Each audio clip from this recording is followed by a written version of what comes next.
right. Hey, welcome. I'm so thankful all of you are tuning in. Everyone, this is actually closing night of Starry Night Arts Festival. Man, it's been quite a week. But yeah, we're just happy that, you know, all of you that may have tuned in this week, we're so grateful for you. If you're tuning in for the first time, you're in for a treat, and you can always go back and rewatch everything. Yes. Anyway, check out the website with all the programming that we have done, starrynighteartsfest.com. Yes. So yes, I've been kind of introducing myself this whole week, but you know what? My name is Ria Sampillo. I use she, her pronouns. I'm a second generation Filipina American, and I'm currently based in Houston, Texas. I'm one of the co-organizers of Starry Night Arts Fest. I'm also part of the OCA Arts and Storytelling Committee. I also organize for the Filipinx community here in Houston, also under UniPro Texas. Shout out to the UniPro folks. So who are you? Hello, everyone. Thank you so much again for tuning in. As Ria had mentioned, this is our last live stream for the entire festival, and we are so grateful to have these amazing artists, performers, musicians be present with us today. So my name is Trisha Morales. My pronouns are she, hers. I'm a 1.5 generation Filipino American based in Houston, Texas. I organize for the Filipinx community with UniPro as the marketing director. I'm also one of the co-organizers for Starry Night Arts Fest and will be one of your MCs for the night. We have an amazing lineup, y'all. But before we talk about the programming, I want to highlight someone who is doing all the behind the scenes work in the live stream. Yes, y'all, she is doing it all. She's doing all the production work. And this event would not be possible without her. So please, everyone, welcome Maria. What's up? I'm telling you, she is magic. We love her, and we are so thankful for you. No, dude, I have enjoyed this so much. I have no idea. It's been a while. My production days have been long gone, but thank you for just letting me have fun with y'all and learning and also celebrating the rich and amazing variety of performers, artists, and just API creatives, because I'm from El Salvador. I've been learning a lot, and I think that especially after yesterday and just kind of compiling all of the music and everything, I have a new playlist. I mean, it has been fun. Give another shout out really quick, right, Maria? Because when we were yesterday, I want to give a huge shout out to Audrey and Abby, who were our MCs last night. Yes. They were so hyped. I mean, the folks from Unheard Voices also were amazing, like phenomenal. So if y'all didn't check it out, please go to our website and check out that live stream. Yes. Unfortunately, we did not have the time to really explore their stories deeper, but this is what collaboration is about. This is what storytelling is about. It does not stop here. Yes. So I mean, if y'all or folks from Unheard Voices, if you're watching right now, reach out to us, continue to connect with us, and we just want to learn more and know more. So hopefully there's more to come, but yes, I'm gonna get back to it. And again, thank y'all, and let's continue with the show. For sure. But before we begin everything, we've done this as a practice throughout the whole festival, but we do want to take a moment for a land acknowledgement.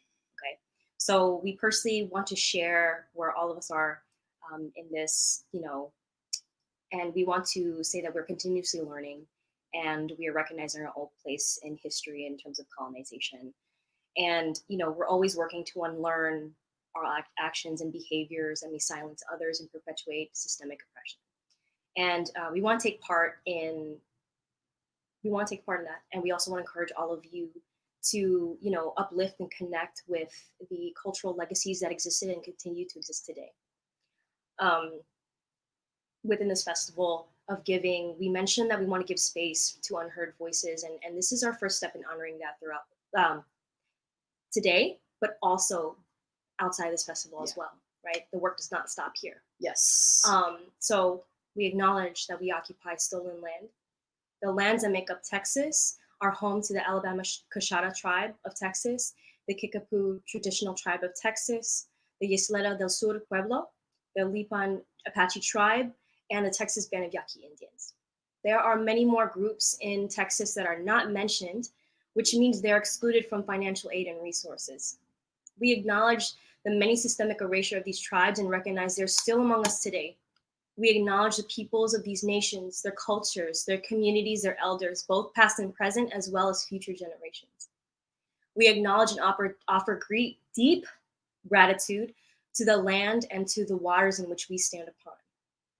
If not in Texas at this moment, if you're tuning elsewhere, you can find whose land you're occupying here. Thank you. native-land.ca, our home on native land. And yeah, thank you so much for taking this time with us to do that, to do this land acknowledgement. And I want to hand over to you, Trish, so you can talk about the OCA mission vision. Yeah. Thank you, Ria. So Starry Nite Arts Festival is part of OCA Greater Houston's programming. So before we get into the theme and mission for this entire festival, let's talk about the organization that's been pulling and doing all the behind the scenes work. So OCA Greater Houston's mission and vision is to advance the social, political, economic well-being of the AAPI community. We do this in various programs. Let's watch a quick recap video of what we've been doing throughout the years.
Okay, sorry. All right. So we have so many programs. So please visit ocahouston.org to learn more about the many things that we've been doing and we continue to do and give back to the community. This year, I wanted to highlight a few of the things that we launched and a few of the programs that we specifically worked on this year. So this year we launched Asian Restaurant Weeks, where we featured different AAPI local owners and chefs, and was also part of the team that raised $100,000 to feed frontline workers while also providing revenues for the restaurants. In June, we had Happy Film Festival, which is a multi-day celebration of film. This year, it was virtual, and again, to promote the AAPI creatives in the film and entertainment industry. Throughout the year, our team worked with high school and college youth to support their leadership development. We had our amazing team that outreach to over 210,000 homes for the census and voting. We had our racial justice workshops where we use film to have deeper dialogue with our community. And lastly, you guys are present with us for Starry Nite Arts Festival. Yeah. So again, to check out all those programs, go to ocahouston.org. Ria, please, talk about the mission and vision of Starry Nite. No, absolutely. I mean, so, before COVID, mission and vision of Starry Nite was to, locate Bel Air, Asia Town, as the AAPI cultural destination for the arts. And through this programming, highlighting the performers, the artists, the small businesses, entrepreneurs, in Chinatown, in Bel Air, right? So, and pre-COVID, we gathered on Corporate Drive. I don't know if you're familiar. There you go. There we are. And essentially, it was a food market. It was a night market. Excuse me, night market with food, music, community, artists, and performers. And of course, we shifted virtually, and so this is a wonderful opportunity to kind of shift inward for everyone, right? And really kind of take stock and have deeper conversations. And during these unprecedented times, as community partners and our organizations have been organizing through it all, supporting folks in our community. The artists and performers during this time have continuously been creating and uplifting folks too, right? And so all that work, we're all so busy. And so essentially what we want to do during this festival, or what we wanted to do for this festival, was have everyone take a step back and realize the impact that all of you have done, right? So this is a way of saying thank you. And right. And we centered this theme, our festival theme, around giving, right? And so what does giving mean per se? Giving means, of course, giving your time, your energy outward. But again, reminding you to also give back to yourself, right? And so under that theme of giving, we wanted to break it down in 4 concepts. So it's giving back to the community, giving up old habits, meaning, removing things in life that no longer serve you, but inviting better habits in, giving space for unheard voices, and then giving yourself time to heal, right? And so a lot of our programming throughout the week and a half reflected all of those 4 concepts of giving. And, yeah, Trish, did you want to? Oh, yeah. Also, hold on one second. Let me add, the question that we asked everyone that participated during this festival is, how in what ways do you embody giving? Okay, go ahead. Yes. Thank you, Ria, for doing the, going over our mission, our vision, our intention for this entire week more than 7-day event festival. And let's do a quick recap. Let's talk about what had happened. And remember, all of this programming is still online. Yes. You can check it out. So please go through it. So last Friday, we had our first concept, which was giving back to the community. We had giving up old habits. We had workshops with Amy Malkin, which was a walking meditation. We had Keshav's Can't Manifesting Your Manuscript. We had Jack Lamb, who had a workshop called A Beginner's Makeup and Gender Workshop. We had How to Start and Finish a 360-Day Project with Cynthia Koo. Yes. Y'all, these workshops are all on our YouTube. We had our live community panel. We had Jessa Song's journaling workshop. We had Kyle Fu Origami's live stream. And tomorrow we have acro yoga. That's right. Yes. That's right. We do. We have acro yoga, and then we also have the PBS special, which will be airing from 1 to 6 p.m. And that we are actually finishing the festival, closing the festival with this film. So please watch it. There's so much history that not a lot of Asian Americans know about, and of course other communities. Right. So please watch it. Yeah. I mean, again, we want to make... Please register to watch. You have to register to attend. Yes. Yeah. And again, all of these workshops are free and still are free and accessible to the public, right? So part of our programming was to, again, give back to the community and have these, these sessions and these workshops for help to assist in healing all of you. So... yeah. All right. Speaking of, all of these amazing workshops, let's talk about tonight. Tonight, we will be viewing submissions under the concept of giving yourself time to heal, as our featured artists share what healing looks like to them. Ria? Yes. Look, I'm so excited for this. Ria, if you can please introduce our first artist. Sure. So we have our first artist for the night, and we want to open with Rachel Jackson. Rachel is actually one of my life friends, and if anyone could embody the word giving, it would be her. But sorry, she gives her time, she gives her energy and love to her friends, family, and the creative community. She's always pouring into folks. Her energy really transforms a space. Her love for comedy and play, in this sense, is woven into some realness that is accessible. And so, if you may be feeling lonely at this time, you're not alone because she fosters that sense of belonging. So, hope you enjoy her piece. And everyone, this is the Rachel Jackson.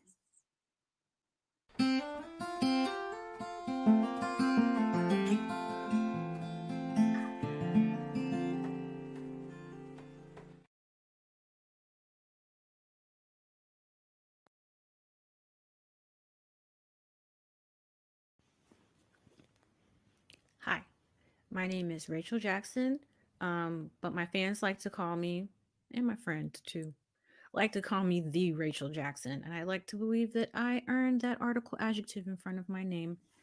This is my stuffed animal KK. She comes with me everywhere and does everything with me. I've had her since I was a baby.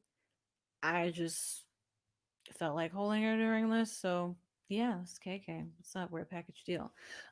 I'm currently stationed in Los Angeles, California, but I'm originally from Texas, Fort Worth, Texas to be exact. My whole family's from Texas, actually. My mom's people, they're from Bryan, and my dad's people are from Athens. So I really don't know how much more Texas I could be. I am a multi hyphenate performer, artist, entertainer. I specialize in comedy, particularly stand up, as well as improv. I'm also a hip hop dancer, connoisseur, and cultural advocate. Um, I specialize in the funk styles of locking and boogaloo, currently in a lot of therapy. Think of myself as a giver, that's my primary function is to give. I think a lot of people believe that giving always has to be like monetary, some grand gesture, but sharing a smile with someone is giving. Um, Sharing a meal, whether you cooked it or not, sharing a meal. Um, Sharing time and space, even if it's sharing silence, just being present in that moment with somebody is usually very, very helpful. And in my own artistry, it's always very important for me to give space for other people to be to live in their truth, to be present in whatever that means for them, to be heard, to be seen, to be felt, um, to be understood, um, and also to be a part of community. So my show is set up in a cipher because there's no head and there's no tail in a cipher. Like it's a circle, and every person present is important. And I'd like to give everybody space to take up space. So that's always something that's at the front of my mind and in everything that I do. Shout out to OCA for giving me this platform. And shout out to my chosen family who also chose me as a friend. I love you very much. And I thank you. And KK thanks you. And yeah, that's it. And welcome to my channel. My name is Raquel, and on my channel we discuss skincare, hair care, fashion wear, and sometimes fragrance. Isn't that right, boo? And I have my very favorite fragrance. It is a brand new addition from the House des Chamblés, Miss Existential d'Après. It's giving me top notes of with middle notes of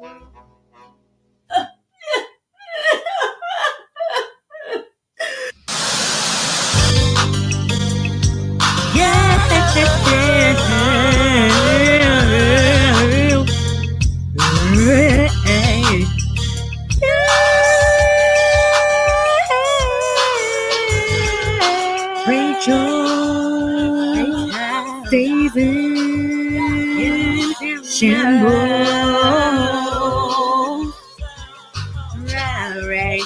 Rachel stays in shambles.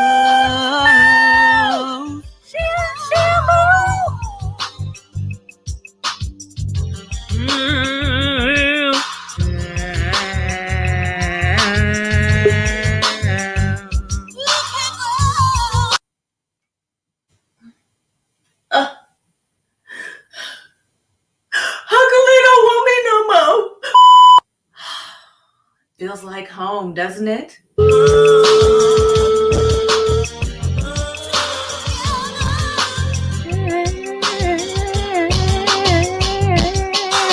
Rachel stay in shambles. Rachel got anxiety.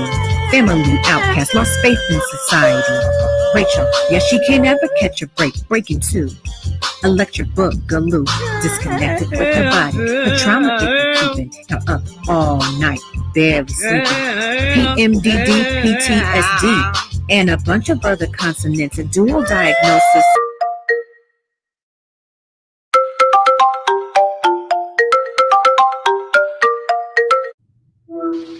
All this talk of PBS, PBJ.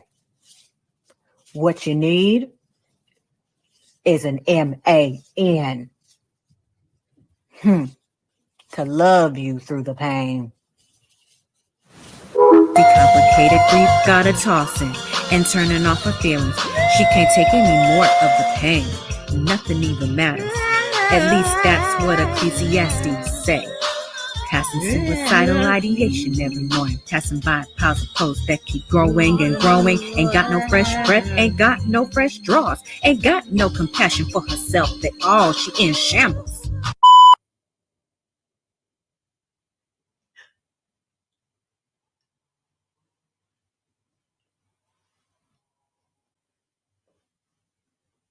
Shambles.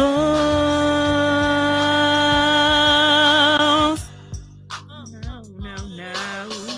Depression, she's got it. Therapist, she's got it. Got good skin, but she in shambles. Depression, she's got it. Therapist, she's got it. Edge is lost, cause she in shambles. What she needs, some healing. She living in her shower and sleeping. She got that hermit life in shambles. Lord, she needs some healing. She living in her shower and sleeping. Scorpio moon and sun in shambles. Isolated and ashy. Steady binging Degrassi. Except next class, cause it's a shambles. Isolated and ashy. Steady binging Degrassi. Scotty beat her up cause she in shambles.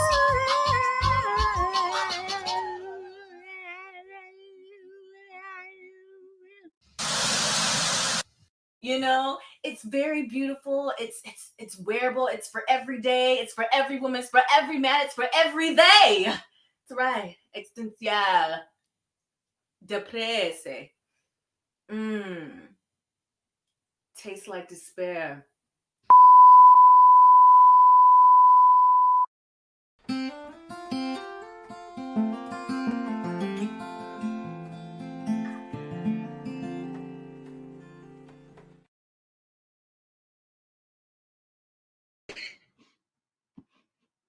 Rachel, thank you for always being rooted in your truths and your authenticity. As someone who has witnessed your live performances and even, being able to have one-on-one conversations with you, you've always been able to communicate emotions and feelings that a lot of folks aren't able to express. So thank you for being brave and courageous and just sharing that with us. And thank you, that cipher concept, thank you so much for giving space and taking up space and using the cipher, the circle, to create communities, right? So thank you. We love you. We'll see you in the live Q&A. I love you so much. Anyways, so our next artist, Atusa. has been placing a high priority on her oh yes, please follow her on her social media. Yes. Yeah, so our next artist, Atusa, has been placing a high priority on her well-being and has been re-exploring her passion for art. Everyone, please welcome Atusa.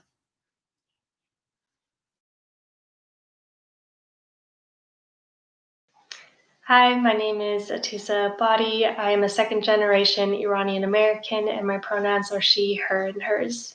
I'm currently living in Houston and work as a senior counselor at DAIA, which is a nonprofit agency that provides therapeutic and culturally specific services to South Asians who have experienced family violence, domestic violence, or sexual assault. As a kid, I was always very passionate about art and just exploring my skills in it. Unfortunately, when I started my bachelor's degree, I ended up having very little to no time in continuing that journey. I completely lost interest for majority of my adult life, and it wasn't until the start of the pandemic where I really did prioritize investing my time in re-exploring my love of art. For me personally, my work has embodied the theme of giving more initially for myself. I think I was finally kind of taking my own advice that I give to my clients in prioritizing my own well-being.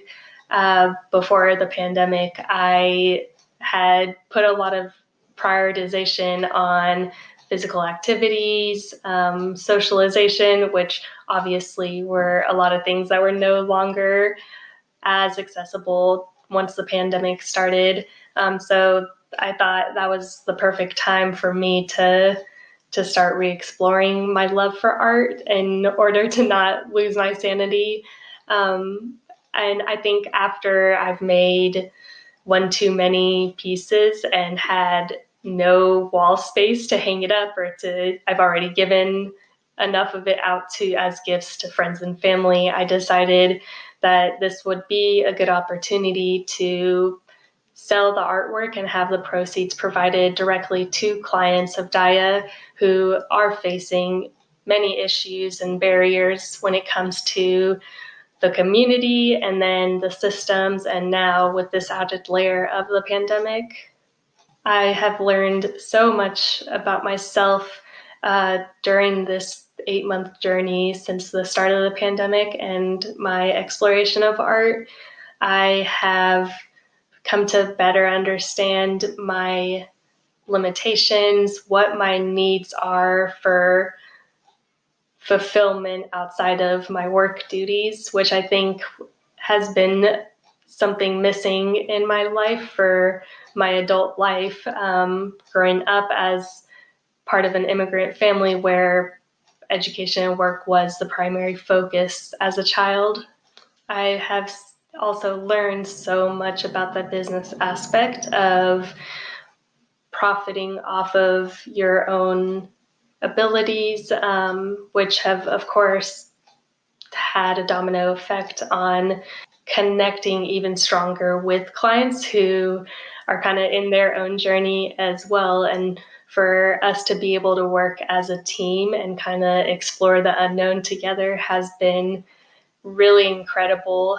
And I am so grateful and appreciative of Starry Nite, who have been able to create this opportunity during a pandemic that highlights a lot of the good and the strengths in the community.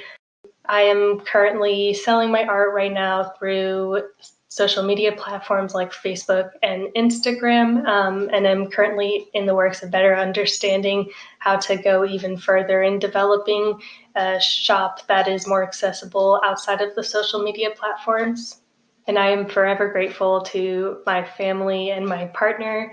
They have all been kind of pushing for this to become what it is now, but also very supportive and reminding me to kind of slow down when I need to and helping me try to find this balance of art, work and just my own personal relationships and lifestyle.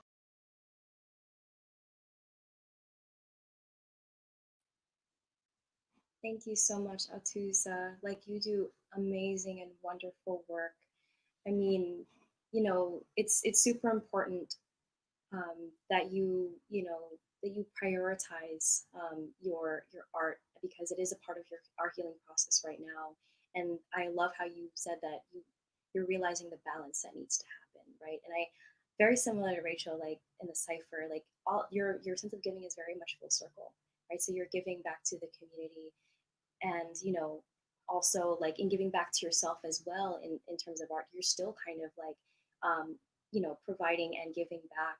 All the proceeds go back to the survivors and to your clients. So I just think that's absolutely wonderful. And I just want to go ahead and say that Altuza's work is also in the marketplace, so please visit our website. Oh, and also follow her on Facebook and on Instagram. All of her work is there. Amazing work, very inspirational, very uplifting. And yeah, check her out. Cannot wait to hear more from you at the live Q&A. So for the next artist, he's able to take you on a journey through his emotional process, through his music. And so he's so smooth and so calming. Please, everyone, lean into Paul Yoon's beautiful voice and spirit. And here he is.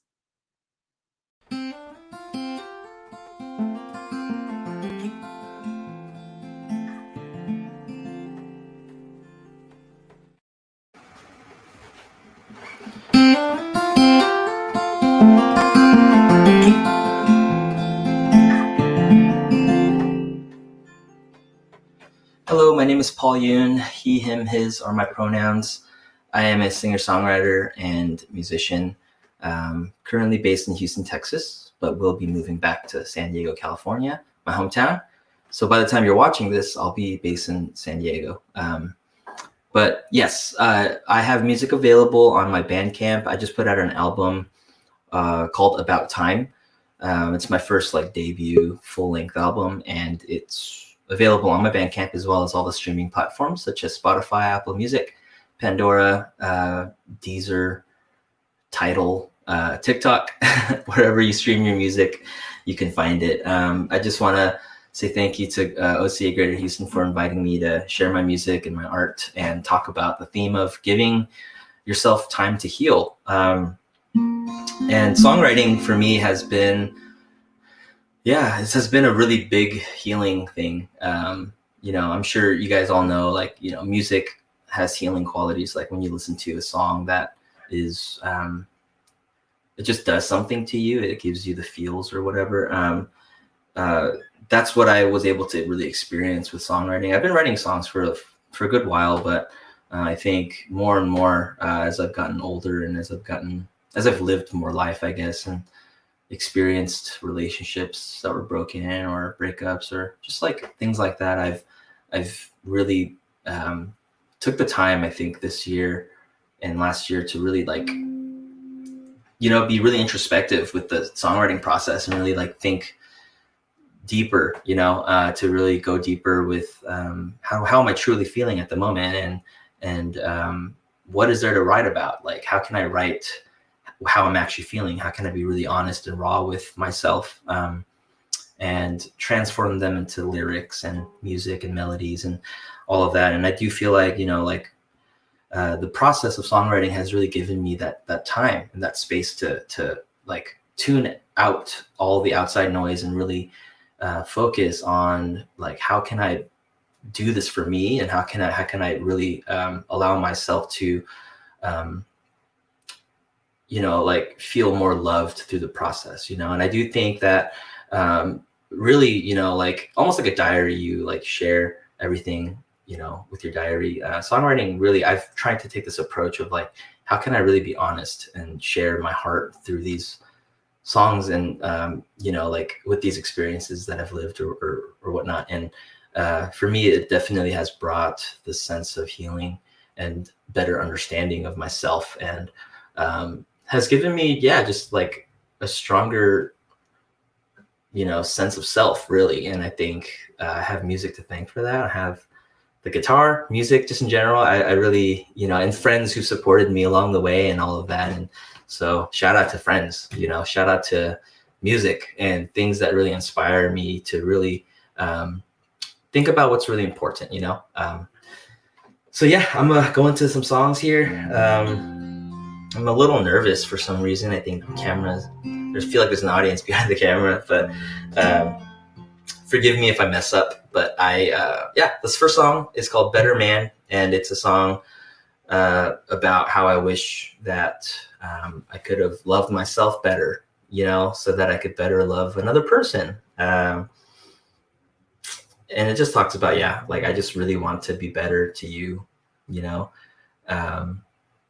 So I'm sorry that I messed up. I'm sorry that I overstepped my bounds. I'm sorry that I didn't love you the way you needed to be loved. Because I wasn't thinking about that. I was thinking about I didn't do the inner work to love myself in order to fully be myself, to love someone. So that's what this is about.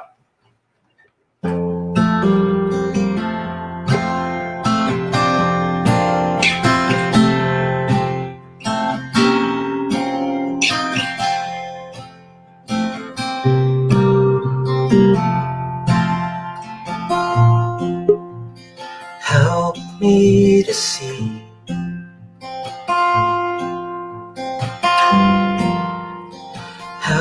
me to see, where did I go wrong, so I can be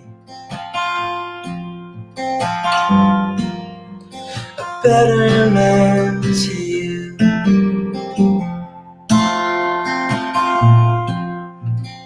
Help me to see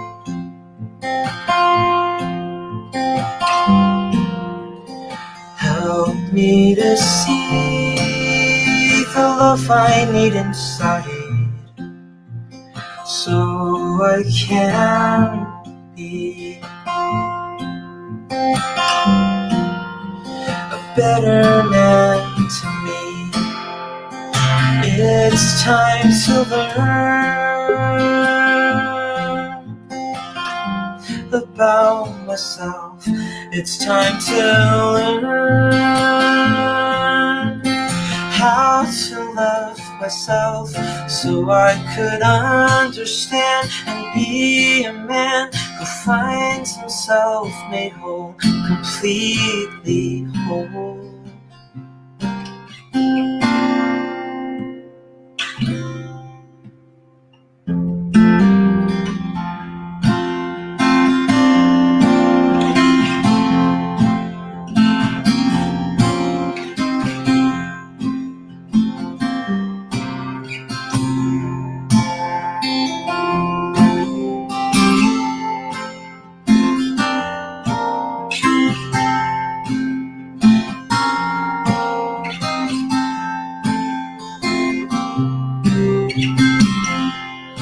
I wanna be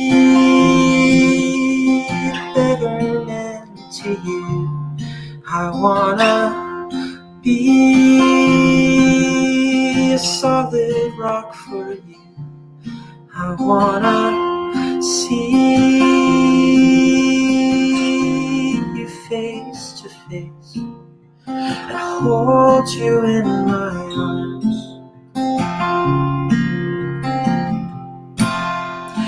Hold you in my arms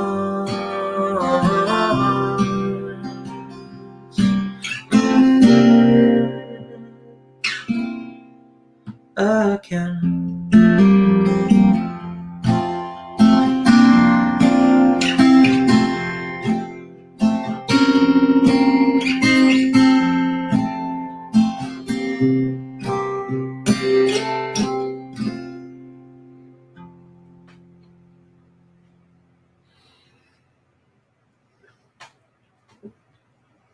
All right.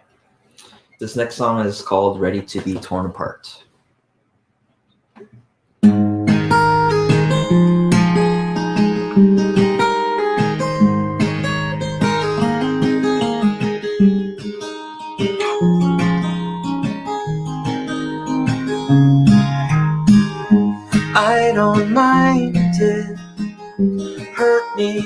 over and over again. Your heart is cold as ice. Thought I didn't know. Oh, there's something else that I need to tell ya. You had no place in my heart to begin with. Now it's raining on the way to our neighborhood park. And I'm ready for my heart to be torn. Yeah, it's raining on the way to our neighborhood park. And I'm ready for my heart to be torn apart.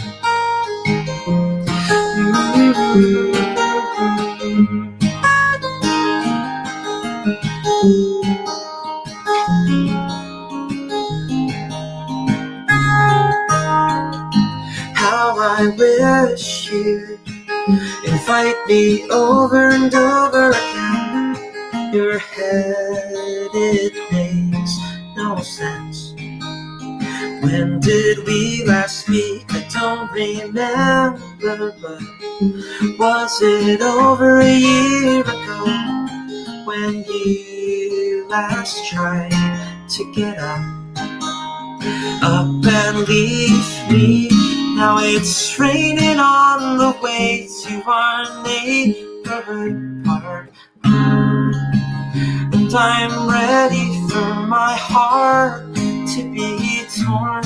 Yeah, it's raining on the way to our neighborhood park. And I'm ready for my heart to be torn apart.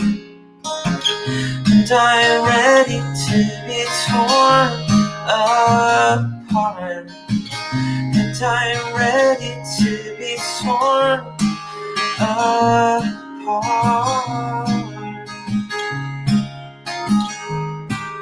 I'm ready.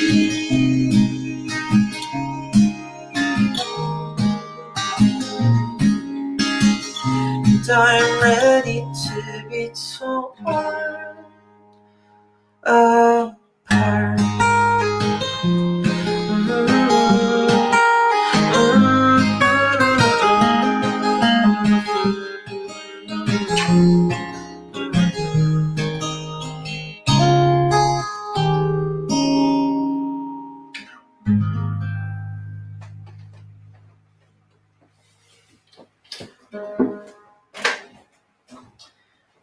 All right, and this got one more song, and it's a song I actually just wrote yesterday, so it's kind of fresh, and hopefully I don't mess it up. But it's about Houston. It's called "Be Someone," and it's just about all the good things Houston has taught me, and all the good people, and all the good places and things that I've been surrounded with here, and how it's been such a good support for me as as a musician, as a singer-songwriter, and as a person, really, and all the ways I'm going to treasure and love Houston forever. And so I really love my time in Houston, and I definitely have lots of reasons to visit and connect with Houston people again. So it's called "Be Someone," and it goes like this.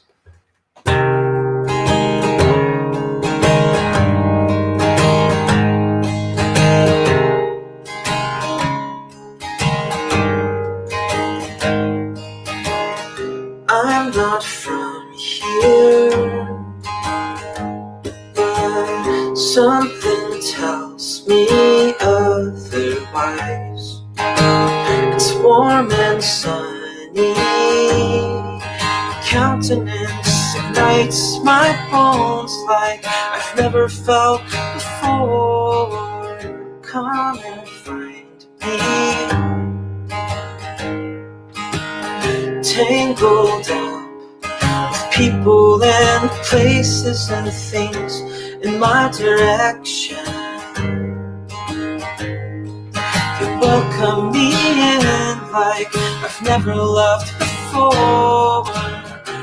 It's my turn to leave you a piece piece of my soul.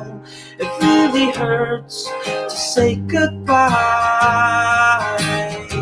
To be someone is to love with all of my heart and every part of me.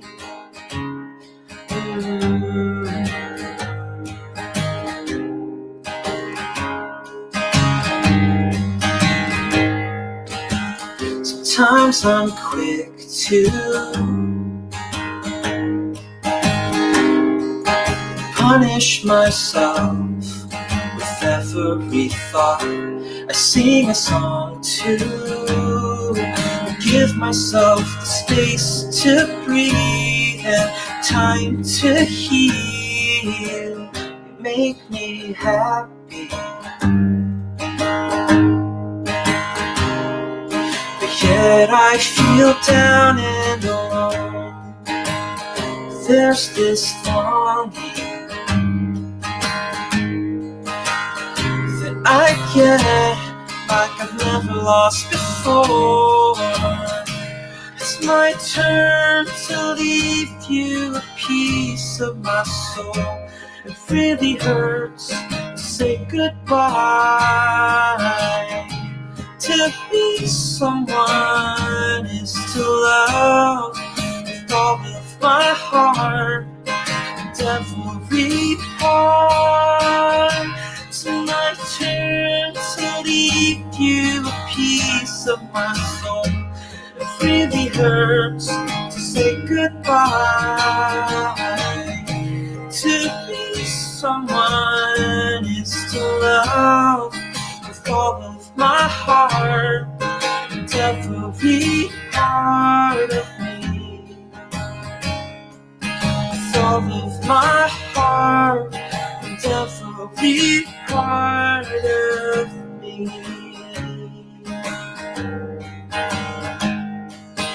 Every part of me.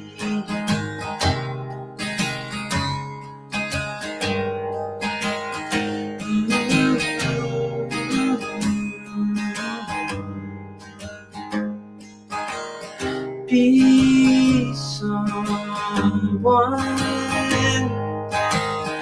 Be someone. Be someone.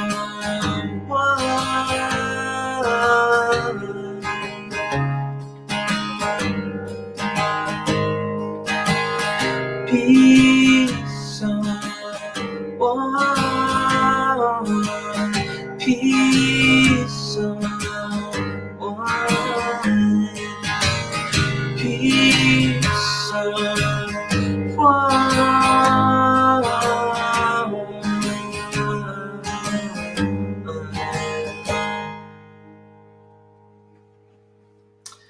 Thank you guys for listening and for being here. And I just want to thank you all once again for the love and the support. And I hope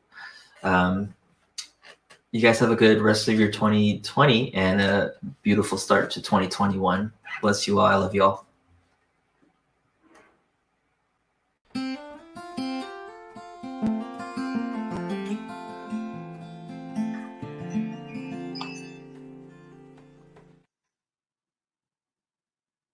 Paul. Thank you for transforming your introspection and truths into melodies, lyrics that guide listeners to find healing within themselves. You're such a loving person. Like when I first met you, you've always shared so much love. So thank you again for always sharing your work, not just your music, but your photography, your little dances. I love it. The energy, I feel it. I feel the love. So can't wait to see you again. Houston loves you. Yeah, thank you so much. Our next artist uses her stories to heal community and herself. Everyone, please welcome Rukmini.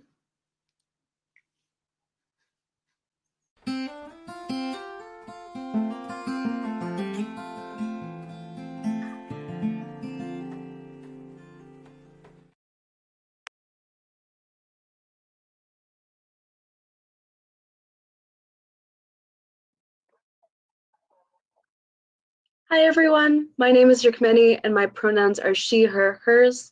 I'm an Indian American poet from the Houston area and I'm currently living in Monroe, Louisiana. I'm a junior at Emory, where I conduct research with immigrant Muslim populations in the greater Atlanta area, asking them to recollect through interview how they've created home and belonging over the last 15 years. It's through this project and in other ways that I've been reminded this year of the importance of giving time to heal, healing as a community and healing through our stories and our narratives. In the middle of agitating for change, as we re-envision what our future should look like, it's important to take time to heal with other people, to heal in ways that are abundant and fulfilling, and to bring that healing into our work. And so this year I've challenged myself to allow the people and places and communities in my poems to heal. And while the poems I share with you today are not about traumas that are fully scabbed over, they are poems that look towards what healing can feel like. The first poem I'm going to read with you today is called In Defense of Feet, and it's after the poem In Defense of Moist by Hanif Abdurrahim. Pale-boned, sharp foot, crushing exoskeleton, the expulsion, the quickest heel, the cleanest soul, she says, why ruin my good work shoes? I wash blood off her feet, often. Tweeze untempled cockroach from between pumist wrinkles, her feet usually blessing quiet brick around circular deities, her son's anointed head bowing beneath her. She tells me, young, watch how that dirty rag picks up all the hair off the floor. Look how you leave yourself wherever you go. Look how you don't know how to pick yourself up. Look how I clench my toes around this rag, pirouette to deposit it in the trash. Listen. When the Buddha was born and he was not yet the Buddha, his parents kissed his golden feet and flowers grew unbidden in the grass where he stood. Yes, even lotus flowers take the land for the Buddha, coddling, divine, baby fat. This is why we take our shoes off before prostrating head to cool, white marble floors, calling the scent of lotus from beneath metallic sweat, hose water, rusting toe ring. Don't touch your feet to books, but instead hands to feet, hand to third eye to heart, hand too close to holy flame. Play better games of pretend than what if this body was the color of a bloodless soul expanding. How quick can you brush a finger through the smallest controlled fire? Ask, do you hear the slick slide of Vaseline? The way skin peels into skin again? There have been 7 generations of silence, of new skins, and now, when I say foot, I am no longer baby fat, but shaken loose in the light. I choose first to think of my sister's feet in my lap, my mother asking for seats where the arms rise so she can sleep. We transforming earth back to water, transplanting lotus, mutation, we undivine babies. I dig my feet into her stomach, trick her into startled laughter. Big white marbled lotus blooming from her mouth. This next poem is called Floating, Floating, and it imagines me and one of my favorite rappers, 21 Savage, as ghosts in an abandoned house. The first time I meet 21, it's foggy. I can barely see him through the clouds, hovering hesitant, like 2 kids and their silent braids in a clean kitchen. The house should be glass, chrome, clean. Instead, its guts hang out, dragging blood onto the marble. We have to clean the kitchen. Nothing moves when we touch it. All our scrubbing, my squat, my sweeping, and every room undisturbed. The drawers in the sprawling master are full of earthworms. 21 pulls them from beneath his fingernails. So do I. We don't leave things empty. Maybe it's cold. I can't really tell. He doesn't seem to be shivering. I know he is real because he does not feel anything either. not the sharp draft from the front door listing off its hinges, nor the broken glass beneath our bare feet. He is fiddling with a watch that hangs loosely off his wrist. It slaps and wriggles. The furs I am wearing only reach my calves, breathe tight across my shoulders. We bend and sway under the faces of all the invisible watching. Also, his watch is waterlogged and my furs are dripping. There is no one here but our misshapenness. There are bodies clearing up bodies in suits that step right through us. He's nodding his head to a tune even I don't hear. Maybe he's imagining it all. Certainly there is bass shaking his body. Certainly there is something shaking me too. When I move a limb, slow, his limb drags up or out or waves also. None of the mirrors have ears, so they don't hear our soft inquiries. There are many dirty dishes in the sink. There are tears rolling off the dining table unwiped. The floor creaks with their weight and ours. We eat like our grandfathers. Off dirt we tamp down ourselves. We can't eat. The dirt we track in won't pile, won't flatten beneath our rough soles. This house wasn't made for dirt floors. We want dirt floors. We want to lay down. We want to bury into wet earth like a womb. We are not surprised to see each other, despite the distance between our mothers. Something about our languages floats sweet between our stretched tongues. Gold flecks in a tub full of rose oil. There is a dark thing hidden by loose bubbles, lurking, and we float.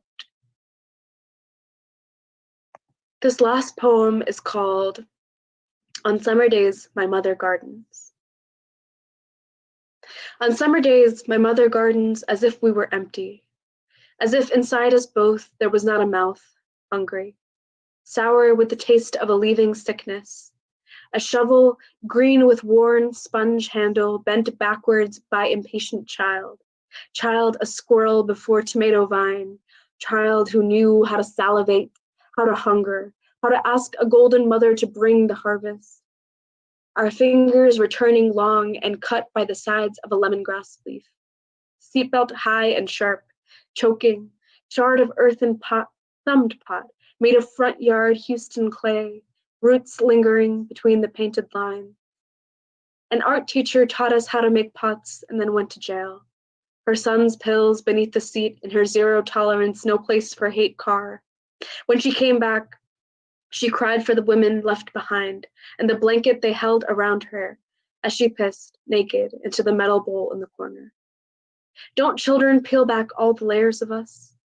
I will tell mine to leave me my boiled skin, limp like pressed flowers, under the weight of a Houston sun, the damp of a Houston air. Leave me stories of unbending birch, bark scraping off like dead skin in the sheets, draping lemongrass, escaping its pot. The way it melted, the way it was once sharp, the way it drained slowly into our tea. We tilled the ground summer and fall. We swatted mosquito from feasted, the pink-throated lizard in its greenery, in its nascence. We were beautiful once, on a wooden fence. The snow pea trellis we wound tendrilled vines around post. We wound each other and then the ground froze and the karipati drifted slowly to the deadening grass. I'll tell my children how to hold a hose, feel stagnation pool between their toes. How sometimes we stay still when a mosquito bites. How the mosquito doesn't move when it's sated, fat with blood. How we strike it then, and then our blood is ours again, smeared against the fence of our skin. Thank you all so much for having me. I look forward to the live Q&A. Shout out to OCA Greater Houston for having me and all the wonderful other artists in this lineup. It is so great to be a part of an arts festival dedicated to healing, dedicated to AAPI communities, and re-envisioning what our communities look like and celebrating our communities for what they are. Thank you all so much.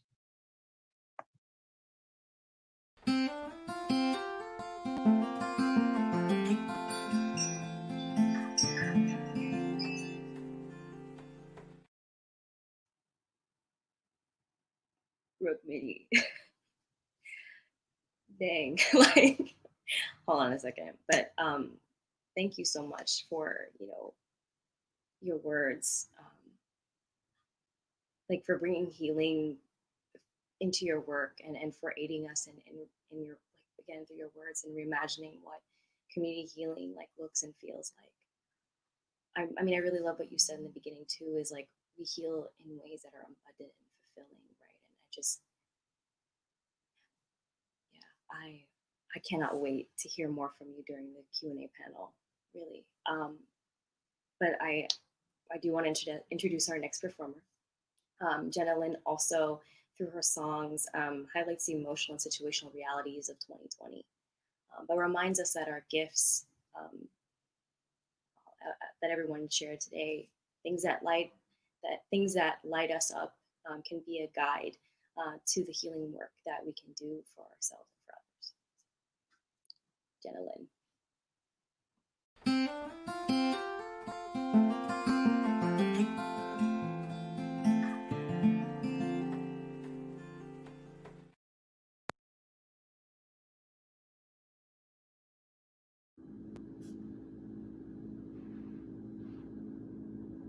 They didn't tell me. They didn't tell me they were gonna look this good. Oh my god. Hi!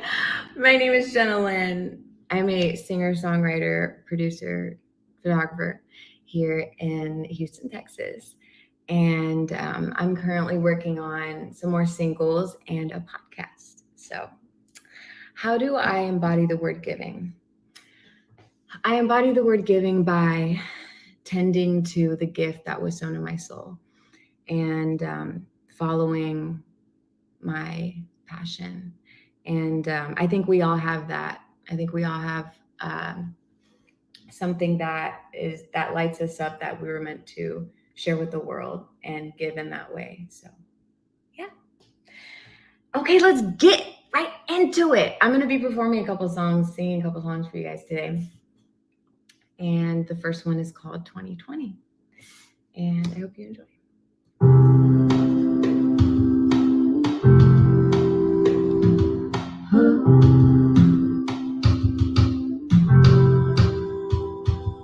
I'm up and I'm tired. I know the news today. The tone is heavy. Oh, and I feel the pain. Trying to smile through it all. Every day doing my part. Hit me with your best shot. I still sing my song.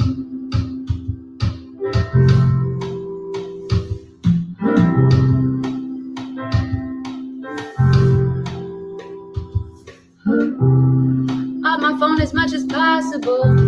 More time on goals to make them possible. The day ones make it clear to me. I see who's in it for the long run, making my team. Caught up in a riptide. Hard to find them feeling high. I owe it to the sunshine. And all these signs that tell me that I'm doing fine. What is that?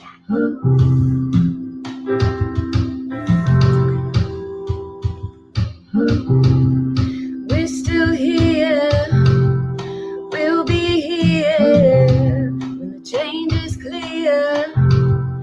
We'll be here. I think we could bet it plays out for the best, 'cause love wins in the end, and one day it'll all make sense.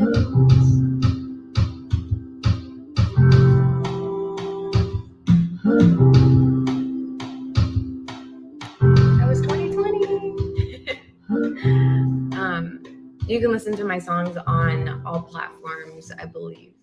Should be on all platforms, according to TuneCore. Okay, what I'm gonna do is open this again because I heard some clicking and stuff, and that randomly happens sometimes. So the next song I'm gonna perform for you is called Signs. And that song is also out in places. And yeah, I'm so excited to talk with everyone after on the panel and have amazing conversations with you beautiful people. Yes, you quit unexpectedly and stuff. It's fine.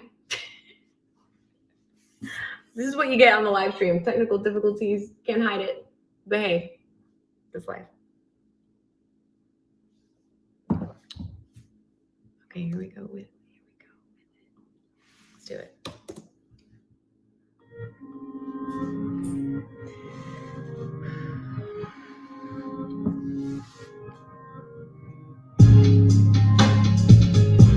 The side,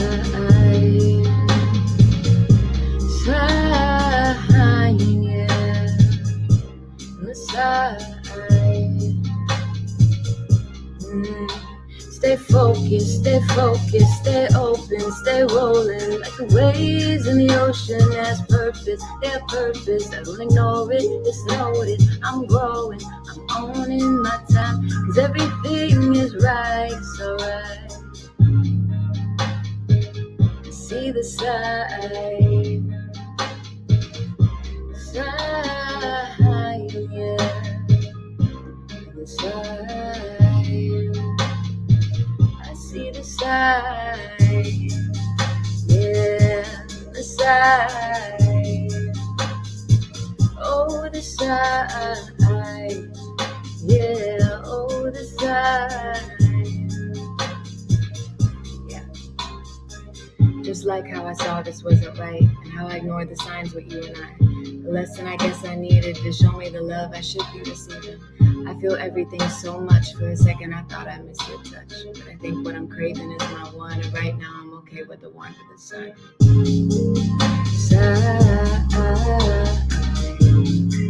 I'm feeling fine 'cause I see the signs, yeah. There's more to life than one meets the eye, yeah. I'll always know I'll be alright, yeah. No looking back, the future is too good. I'll always stay right here, 'cause I'll be finding roses in a thorn bush. Getting back to me, missing who I used to be.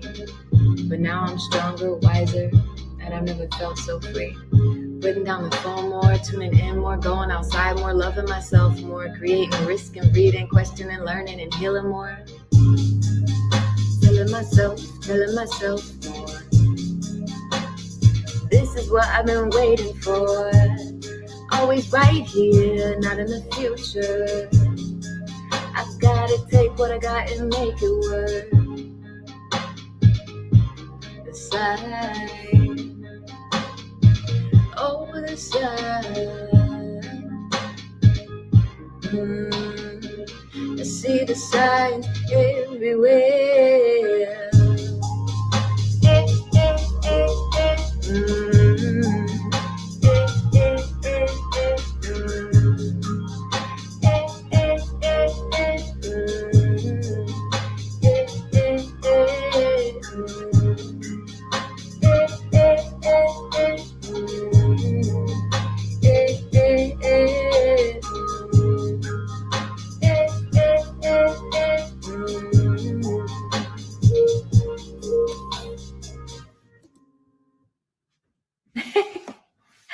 That's it.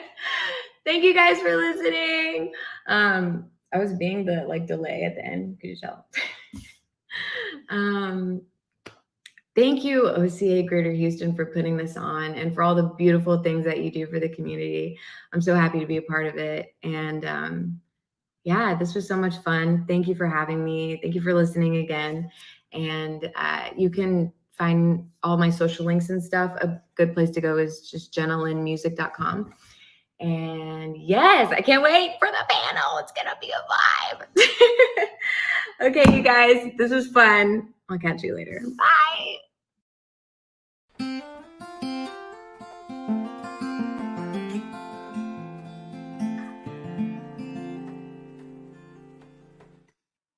Yo, I'm so hyped.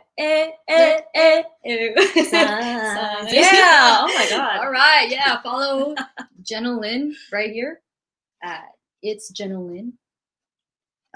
Again, thank you, Jenna, for just being full of joy and positive energy. I truly feel it through the screen. Like, Signs. Thank you for tending to the gift that was sown to your soul and also sharing it with the community.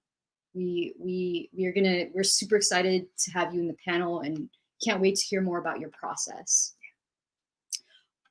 Our next poet, Adam Mack, actually opened at our festival with an ode to Bel Air, talking about the place where Starry Nite first started.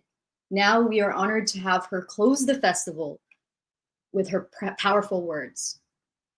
Alinda Adam Mack is a Vietnamese-American poet, performer, and cowboy enthusiast from Humboldt, Texas. Her work draws inspiration from Asian monsters, mythology, spiritualism, as well as her identity as an Asian person living in the Deep South. She's currently pursuing a BFA in writing at the School of the Art Institute of Chicago, but if her career doesn't work out, she and her father plan to open a noodle shop.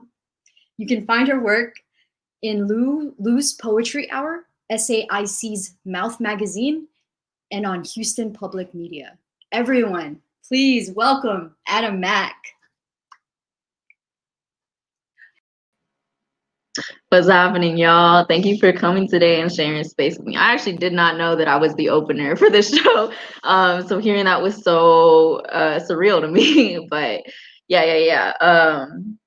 Again, I'm Adam Mack, poet performer based in Houston, Texas, currently in Chicago, but literally, as soon as this ends, I'll be flying back to Houston. So yeah. Done a lot of personal reflection during the pandemic, and these days I've been thinking about where I come from and who guided me to the place I'm at today. During this time, I allowed myself to be more vulnerable when it comes to addressing the feelings I have for my community, but I've also been thinking about how I can uplift those loved ones through joy and gratitude. But, that being said, I'll be reading 4 poems today, the first of which is called Notes After the Storm. I wrote this in the months following Hurricane Harvey, but I'm reminded of it again with the recent floods in Vietnam.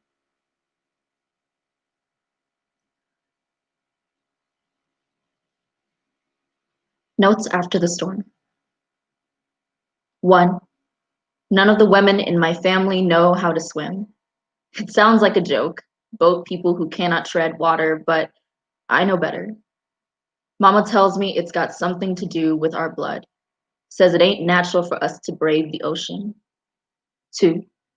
Say Ike. 3.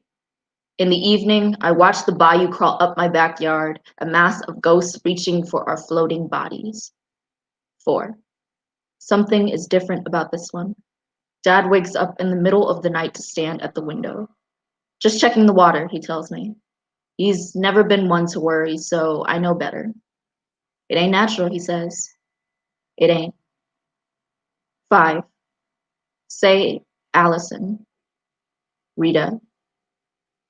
6. My friends and I pretend we aren't scared shitless. H-Town hold it down. H-Town till I drown. We make merry out of the kayaks coming up the street. We sing praises out our windows to the neighbors on their 4-wheelers. There's splashes of parade of both love and fear. We laugh, practice gasping for air. Our teeth shrink into any shred of joy we can find, afraid there will soon be none left. 7. Say Katrina. Pray. 8. None of the women in my family know how to swim. 9. Legend says that in the ancient days, the Dragon King and his Phoenix bride bore 100 children together. These were the first Vietnamese people. 10. It ain't natural. 11. All this water, it ain't natural. 12. We rebuke Atlantis. We, firebird folk who built our palace out of concrete and bones, we drink the sun. Let heaven scorch our mortal flesh. We could never let ourselves be buried like this. 13. Most days I feel like the gods are trying to bury my city. 14. In my dreams, the storm fills my mouth, my ears, my eyes. I become the water as quickly as it becomes me. Ash swirls through the waves. Somewhere in the dark, I think I hear my mother wailing. 15. It takes everything. 16. Our siblings. 17. our nests, 18, our kingdom, 19. I do not know that we can rise again. Mama says that it's in our blood, the flame that never goes out, desperate and golden, descendant of the sun, untamable. But I don't know. I don't know. 20. Quietly. Say, Harvey.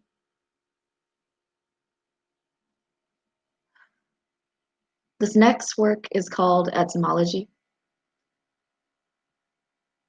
Father tells me tales of a wandering ancestor who will not shave his head, who dodges the knife of warlords and flees China by night, hair pooling at his ankles, who built a village, a lush seaside thing that would come to raise my family. It was called Mak, as in no, don't, do not, must not. The only title for a man who would give his town to no one. When my father fled Vietnam, he took this name with him.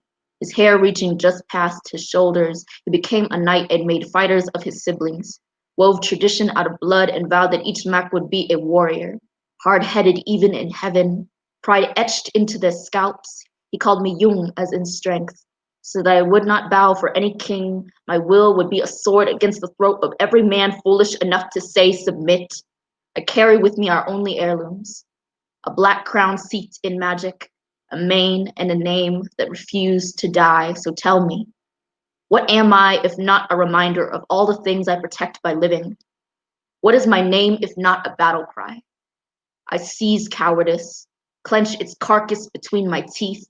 Each act of refusal is an offering to my elders, who only knew surrender as a synonym for death. I am a child of defiance, a steel-toothed, dagger-tongued, lion-hearted thing. And I never forget, my hair is proof that I cannot be conquered.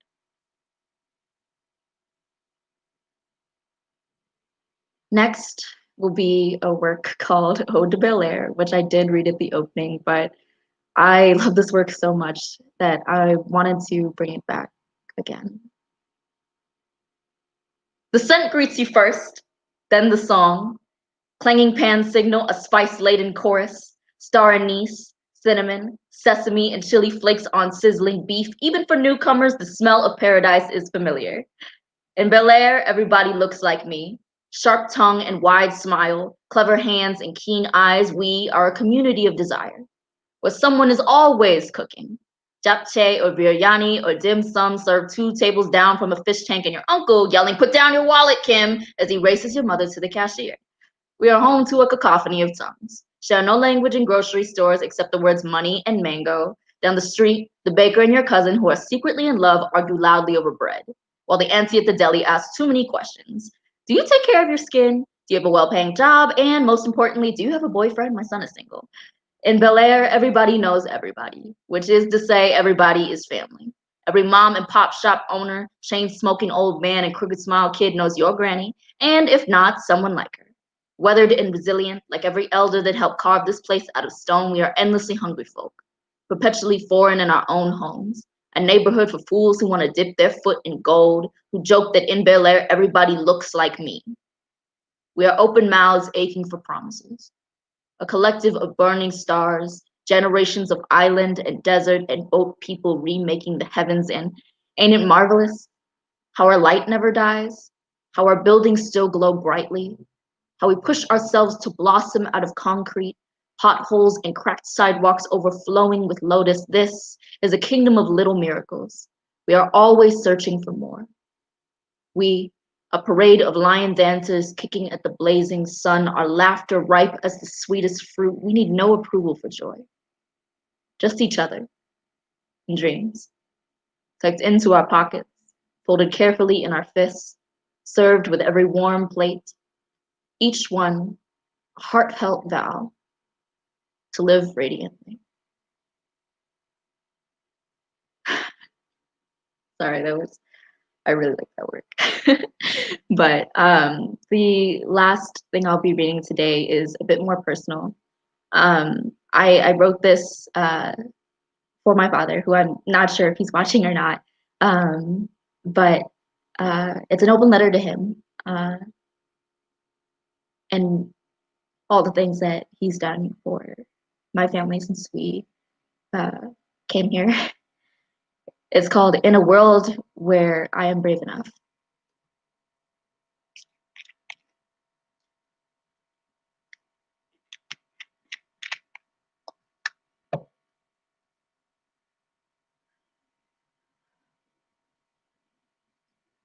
There is a universe where all of us are happy, where nobody has ever hurt us. There, I am still your daughter, and you are still my father. Your smile glints in the sun, but it is not gunmetal, just the brilliant reflection of the heavens. We sit on the back porch sharing cashews and lemonade. The air is so thick it reminds you of home. You tell me tales of my great aunt's watermelon farm, how you would steal the best fruit and savor the flesh until she scolded you. The memory prompts a laugh. It is a sweltering rhapsody. Inside, Mama needs bread simply because she enjoys it. Her neck and wrists are strong and healthy. Her back is straight. She has never been made to bow her head, never contorted herself to clean the feet of white people in this world. My mother is a woman who believes in her worth. She is the goddess of plenty, abundant in food and time and love. She spoils her children with kisses. She holds us tightly and mutters prayers into our hair. In the summer, you teach me how to swim. Lay me on my back into the water at Lake Somerville. Hold me steady until my heartbeat slows. You let me wear your sunglasses. I stare up, cradled in cloudless blue. High noon cruel against my brow. The wind picks up. Waves knock urgently against your waist and my face, but neither of us make a sound. The lake is just a lake. There are no flooded homes, no boats fleeing to a new country, no bodies floating pale in the depths. We have no reason to be afraid. In this world, we only have the good. All the stories you told me about you and your best friend in Hating, how you made friends out of crickets, how you woke at dawn to catch betta fish in the pond. This is all we need. Your first restaurant, your honeymoon in Cancun, Mama modeling her floor-length gowns in the bedroom, my small face, hunched over newborn Hillary's in the hospital, our noses touching.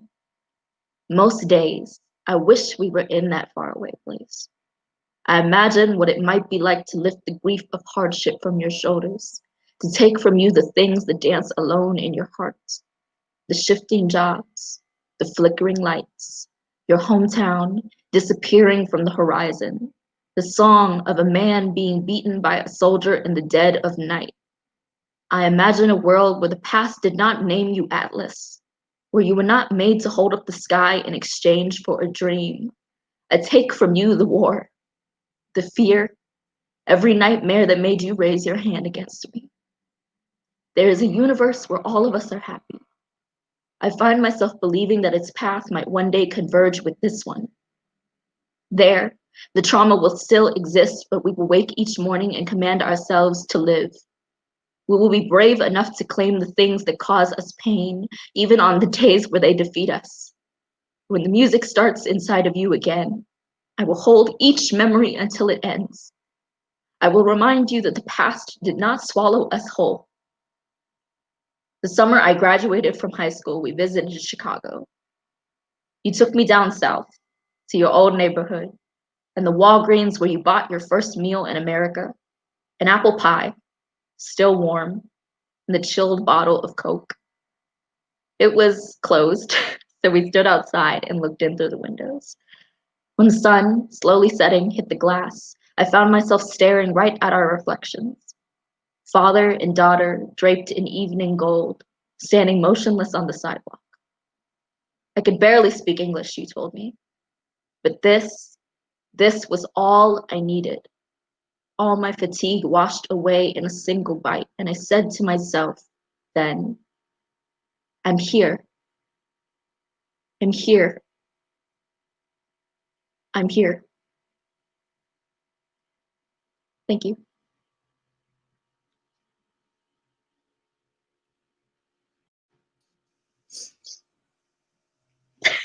I'm Adam. that that thank you so much for that open letter. Excuse me. Can I take a pause? Trish, do you mind? Have to. Thank you so much, Adam, for closing our festival. That was beautiful. I also don't have any words, so I'm going to ask you a question right now. Please go ahead. How and in what ways do you embody the word giving? This year, in particular, I embodied giving by committing myself more to community education. I am really passionate about literacy in the greater Houston area. And so I, over the summer, did a lot of like teaching writing workshops with a nonprofit organization called Writers in the Schools. During that time, I taught K-12 students just about creative writing and why it's something to be cherished and loved. And right now I'm currently in a fellowship program that's also teaching me about educating folks in the greater Houston area. Are you okay? I'm so sorry.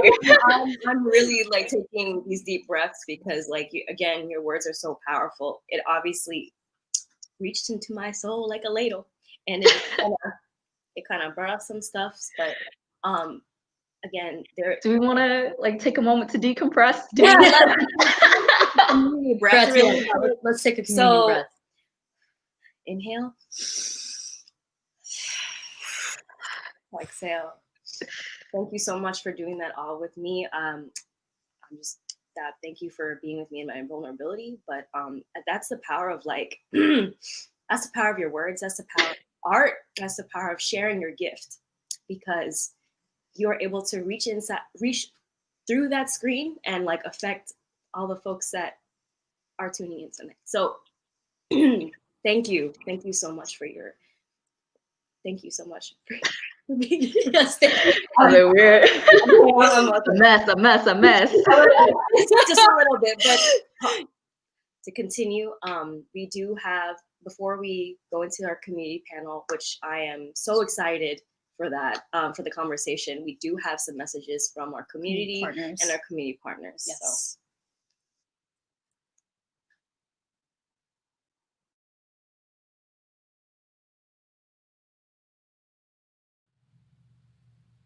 Hello, I am Dr. Pat Lindsay Pinky Catalia Busqueno, and I'm a founding member and proud president of Filipino American National Historical Society, Houston, Texas chapter, also known as FONS HTX. FONS HTX has been established since 2015 as the 32nd chapter of the national organization. FONS HTX is here to promote the education, preservation, and dissemination of Filipino American history and culture. We provide a safe space for individuals and families and communities to learn more about Filipino American history. FONS HTX is a 100% volunteer-driven organization, giving back many hours, talents, and skills to serve our community. This is how FONS HTX embodies the word giving.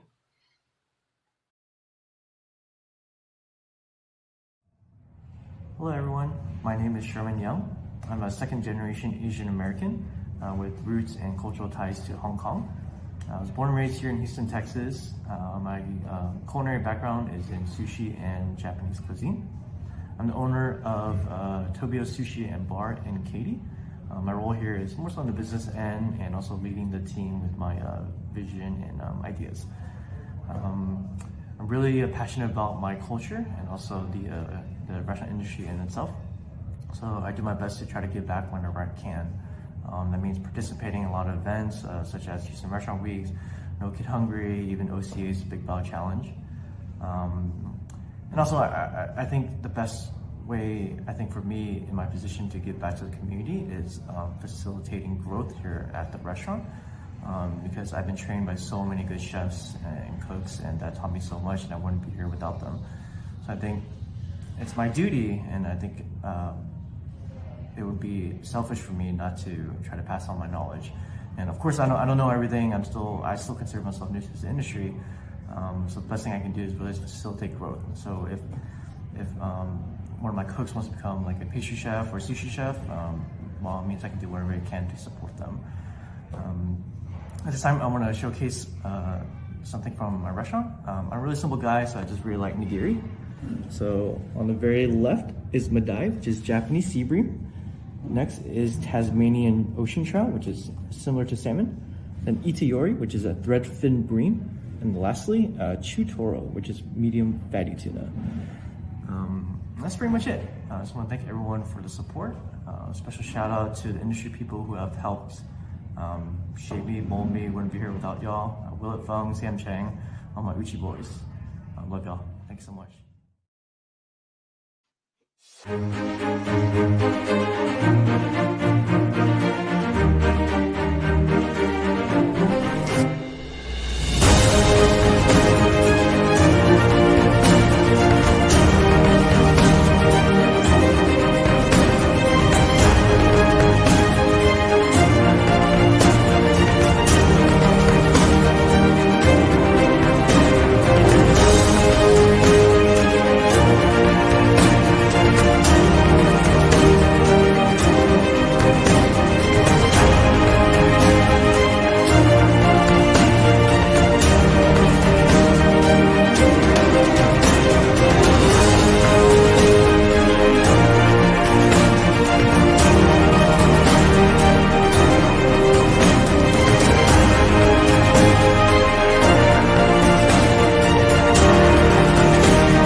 Y'all, yes, please continue to support all of the folks that came video showed. That was Ate Pinky from FAWNS, Filipino American National Historical Society, and Sherman Young, who is the restaurant owner for Tobia Sushi.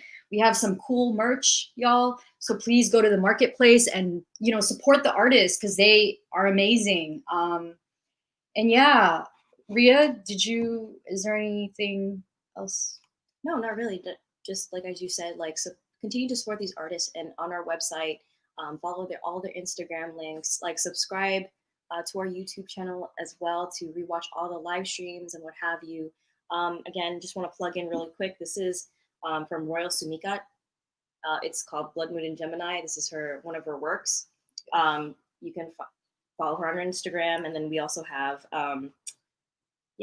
just that's all. But now, without further ado, we would love to get started with our Q&A panel for tonight. Yeah. So we have an amazing facilitator for tonight. Scarlett Flores is currently a freshman at Dartmouth College. She graduated from Cinco Ranch High School in Katy, Texas, but she grew up in Houston. She has been a volunteer with OCA for over a year, and she presented a piece during the youth storytelling event hosted this summer. She's passionate about environmentalism and languages.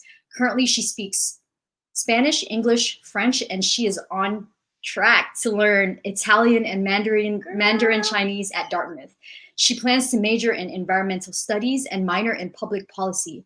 In her free time, she enjoys doing yoga, obsessing over skincare, and going on hikes. Everyone, please welcome Scarlett Flores. Hello, hello. So excited to be here.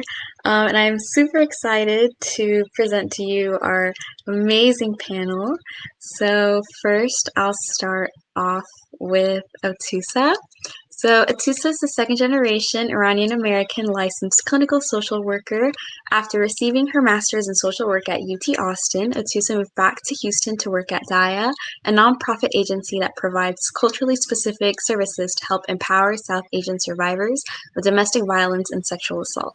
At the start of the COVID-19 pandemic, Otusa knew she'd need to place a higher priority on her well-being and began re-exploring her passion for art. When she ran out of wall space, she began selling her pieces and providing all proceeds to families abroad impacted by COVID-19, as well as DAIA. Tusa continues investing her free time in creating cards, shadow boxes, and art of different mediums. So excited to have you here.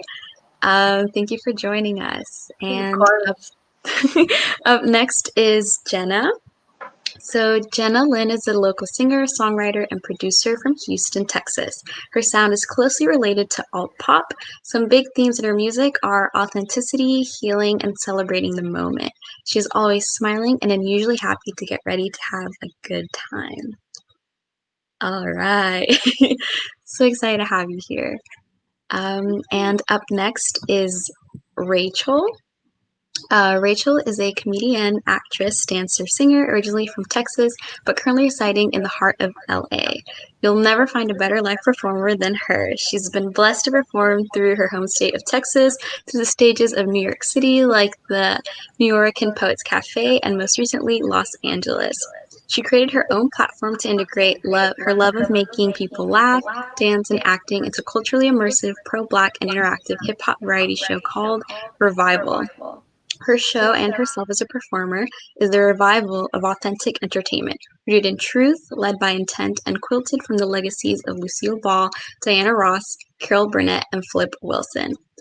Up next for Rachel is preparation for the launch of Channel Rachel, an oasis of nuance and unfiltered representation for the ethnic best friend in you. The channel will feature not only the digital version of Revival, but also original programming created for the millennial or Zoomer mislabeled, ignored and ready for a television revolution.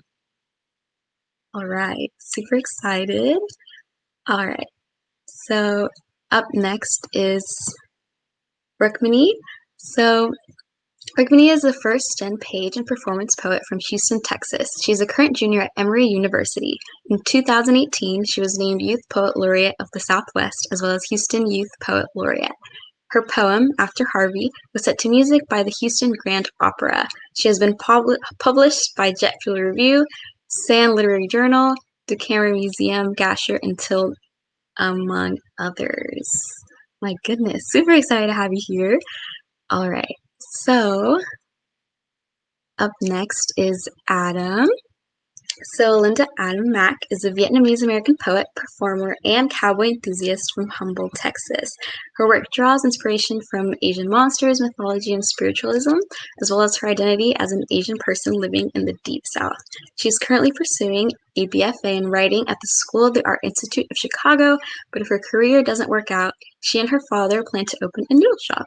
You can find her work in Lou's Poetry Hour, SAIC's Mouth Magazine, and on Houston Public Media. And last, but certainly not least, is Paul Yoon. So Paul Yoon is a San Diego, California native, a child of immigrant Korean parents. Through his 20s, Paul has spent time in various cities and countries such as Seoul, Korea, and Seattle, and has been a Houston transplant since the summer of 2017. Paul writes and sings songs inspired by breakups, love, and heartache as a way to process life's journey. Written mainly on a single acoustic guitar, the songs are emotional and honest, with delicate and intricate guitar parts and vulnerable local melodies that guide listeners to find healing and a glimmer of hope. All right, so super excited to have you guys here. Oh my gosh. All right, so I'll get started with just a question, a simple question that, oh my goodness, anyone can answer. So, given that the theme of tonight is giving yourself time to heal, do you have any sort of healing rituals or habits that help you get in the zone or inspired when you delve into your art form or your work? Okay, anyone can answer. Okay, I'll go. Okay, something I tell myself before I start creating is, can y'all hear me, by the way? Okay, cool. I should make it sure. Okay. Something that I tell myself before I just like get in the zone is to drop my expectations. Because I feel like if you go into it expecting something and you sort of force and you try too hard, you're gonna feel that, and it doesn't really become authentic. And Osho says something I really like. He says, when you try too hard, you are destroying. And yeah. So I just drop my expectations. And afterwards, if I feel those endorphins and I feel that high that you get from creating, if I've reached that, I know I let go. But if I don't, I'm like, no, we ain't done here. You know what I'm saying? So I could go on. There's my answer. Yeah, thank you. I definitely feel that. If anybody else wants to chip in, feel free to do so. Unmute yourself. I'll go. As far as like self-care rituals, and like, I don't know, mental prep work goes, I'm gonna eat. If nothing at all, one thing about me is I'm gonna eat. I love cooking. Just like the act of cooking, the amount of concentration it takes really helps me focus in, especially in times where I'm like jittering and nervous. And I just make myself a good meal. Promptly after those poems, I got myself some fried rice because I was like, I need this. I need this for myself. But I allow myself vulnerability. I allow myself joy. I allow myself to be held in whatever I'm feeling in the moment. Yeah, I'm holding back any of these things. Just seems to hurt me more in the process. So being honest is really just what helps me get into it. Yeah, I really love that. My goodness. So next question. All of us are from vastly different backgrounds, yet art connects us. How do you feel your art form reaches and connects with other audiences? And we can just start with like Paul. You want to start us off? Sure. Yeah, at least for me, I feel like music is something that I feel like everybody can enjoy. You might not like certain styles or genres of music, but I feel like I have emotion. I'm a human being, and I feel like every human has, we have shared emotions, and I feel like a lot of the things that I write has to do with stuff that people have gone through, or people may not be able to, vocalize, but I feel like hearing it, people can relate, and so yeah, I feel like music is one of those things that connects people just in general, yeah. Yeah, for sure. I love listening to your songs, by the way. They're so good. Thank you. Right? If anyone else wants to chip in. Yeah, I actually wanted to say like something that Adam said about ooh, lost my train of thought. Okay, what I was thinking about though, about like self-care and like process before writing. Yes, honesty, vulnerability. It reminded me that like I always think about like audience before I write. I think about like who am I serving in this poem? Who am I writing about? Like, am I being fair to them? Am I being generous to them? Because I think like coming from like a slam background, there's this tendency to kind of like turn our trauma, like work it and then turn it into a poem and present it to people like that's doing them good. And so one thing that I mentioned before I read, but I keeping in mind is like, how are these poems like actually working towards healing? How are these poems like doing justice? If they are talking about trauma, are they doing that in a way that does provide space, right? And that doesn't kind of try to distill like some big experience or a lot of people's experience into like one tiny poem. And so like I think that like imagining that specificity, so like during quarantine I've really gotten into the habit of writing letters, and I think that one thing that's really helped in terms of like getting into the zone is to imagine like, who am I writing this poem to, who am I writing it for?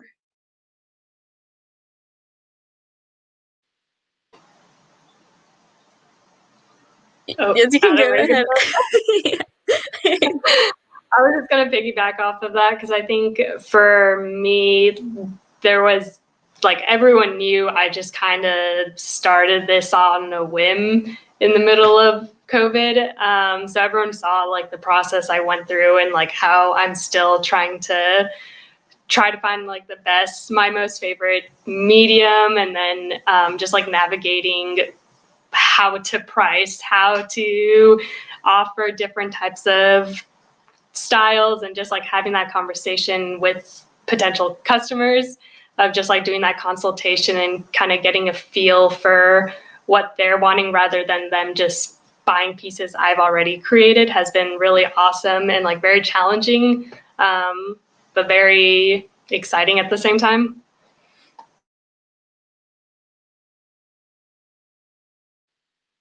All right. Those are some very good answers. Also, if anybody in our audience has any questions, please send them in, and I will try my best to check all of them and present them to our panel. All right. So, next question. The year 2020 has forced us to take a pause and accustom ourselves to a change of pace. What has been your biggest realization given this time to think? In other words, what is something you are more grateful for that you hadn't realized before the pandemic? And Rachel, I'll just start with you. Can everybody hear me? Okay, wonderful. Okay. So the crazy thing is that I came into the pandemic grieving. Hate to like bring down the room a little bit, but last year I lost my best friend, my granny. And it's been really hard, and my world completely crashed down, or like what I felt was left of it.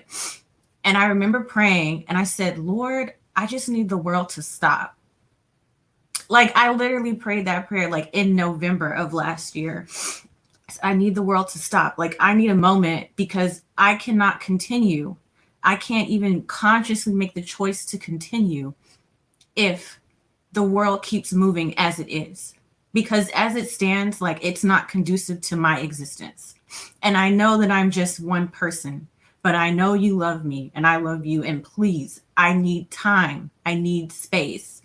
And like nobody was really giving me that space. I mean, my friends were, but like the world just wasn't. I knew I had to get back to LA and I had to try and grind and worry about, you know, making rent and paying bills and just, you know, being a starving artist.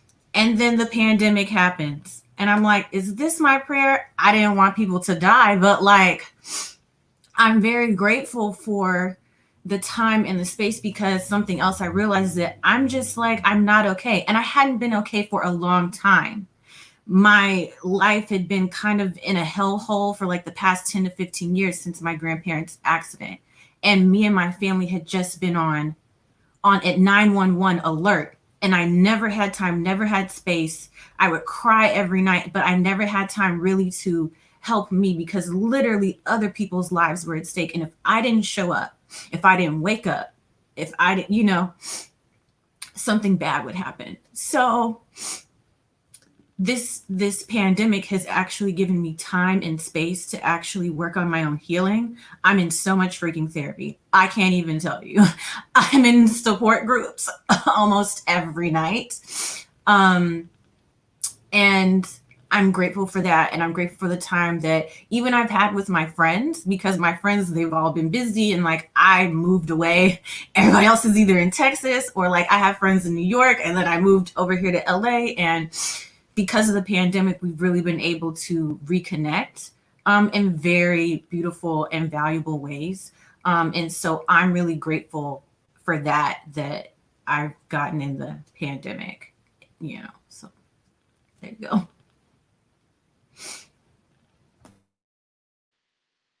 Thank you so much for sharing that with us and being vulnerable in this space. If anybody else wants to follow up, say anything else. I can go. Okay, what is something I'm more grateful for now that I realized that I hadn't realized before the pandemic? I feel like this hit harder when the pandemic hit, but just being an artist, it's isolating as it is, just creating art and just being in the studio all the time. So I realized the importance of being social. You know what I'm saying? Being around people. That's really nice. So I feel like because I think that you don't understand the value of something completely until it is taken away. The whole you don't know what you got till it's gone. And sometimes that really makes you like, oh, that's what that, okay. So when everything I think becomes normal or whatever that's gonna look like, I think people are going to appreciate other people more a lot too. So yeah, just people. I like people, so appreciate the presence of others. That's something. One thing. So there's that. I'm done. I'd like to chime in. For me, so the pandemic has actually made me realize how distracted I was prior to the pandemic. This year, actually, 2020 was. I mean, it sucks, obviously, but it's been like a really good year for me creatively, because a lot of distractions were cut, and I was able to just stay home and focus on finishing this record that I finished, just a few months ago, and just work out a bunch of other stuff that I told myself that I was gonna do that I never really got around to. Or, I'd say that I was gonna do it, but I just find excuses not to do it because I can go hang with friends, or I could do whatever I wanted to do, really. And so staying home and just trying to, be responsible and like actually creating and recording and like learning a lot of stuff has helped me a lot. And so I feel like I learned what hard work looks like finally. I know, a lot of times doing like creating and being an artist or whatever, like, people think it just kind of comes naturally or whatever. And there are times where it does sometimes, but a lot of times it's hard work and you got to actually put the work into it. It's not just going to, it's not going to happen by itself. So that's what I learned. So. All right, thank you so much. So we have some questions from our audience. The first one is for Adam. Adam, what are you eating? That's all. Gosh. I'm so sorry, y'all. I do this all the time. Like every rehearsal we've had for this show, I've been eating in it. Last week it was like duck fries. Today I'm eating fried rice with leftover Korean beef. That's what I'm eating. And I cut up some avocado to have with me. Oh, dang. That sounds really good. Oh my gosh. You're making me hungry. Oh my goodness. All right, so the next question is for Rachel.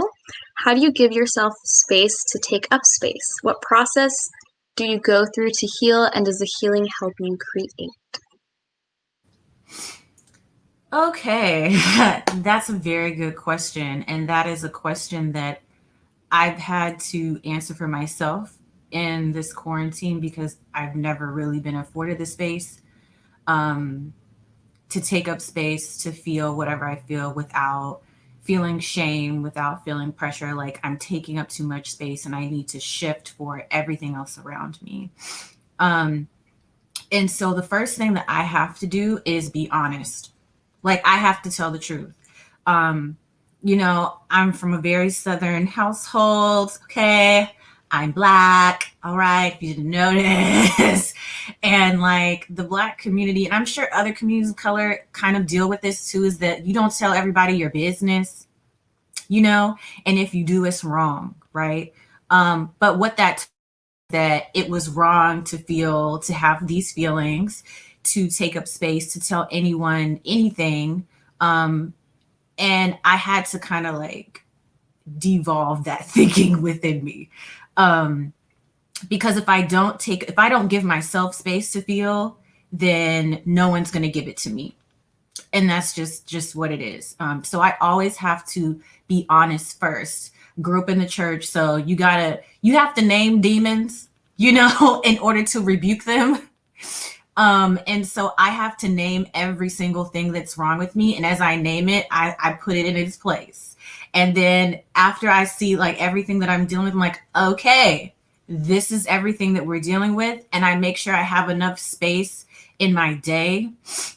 I have to like actually have to restructure my schedule to make space for all these things I have to address. So I make sure I have time to shower. I'm really big on skincare. And so like I spend a lot of time in the shower, and a lot of times that's where I'll address things. And so like that honesty process, that allocating time and space to actually address those things, allocating time and space to take care of myself, those things all kind of start my process towards my healing. And then I think the next part is being honest with others as well, and building that dialogue and that community with others about the things that are really plaguing you. And that's very scary because not everybody can handle the weight in which you're carrying.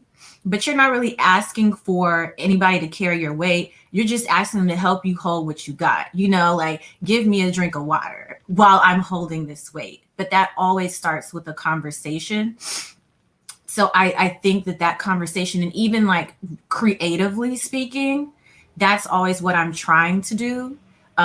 With the piece that you just saw, it was kind of like a bunch of little stand-up sets that I kind of strung together, and then I just like put it in a different format. And with stand-up, you're always having to be honest. You're always having to like incite conversation about some really tough and hard things. And once you can start to have that conversation with yourself, once you can start to have that honest conversation with others, that's also going to help to inform all the things that you do create, because it really is a conversation. You're sending out something and you're hoping for a response. And even if you don't get a response, the response could also be that the message was received.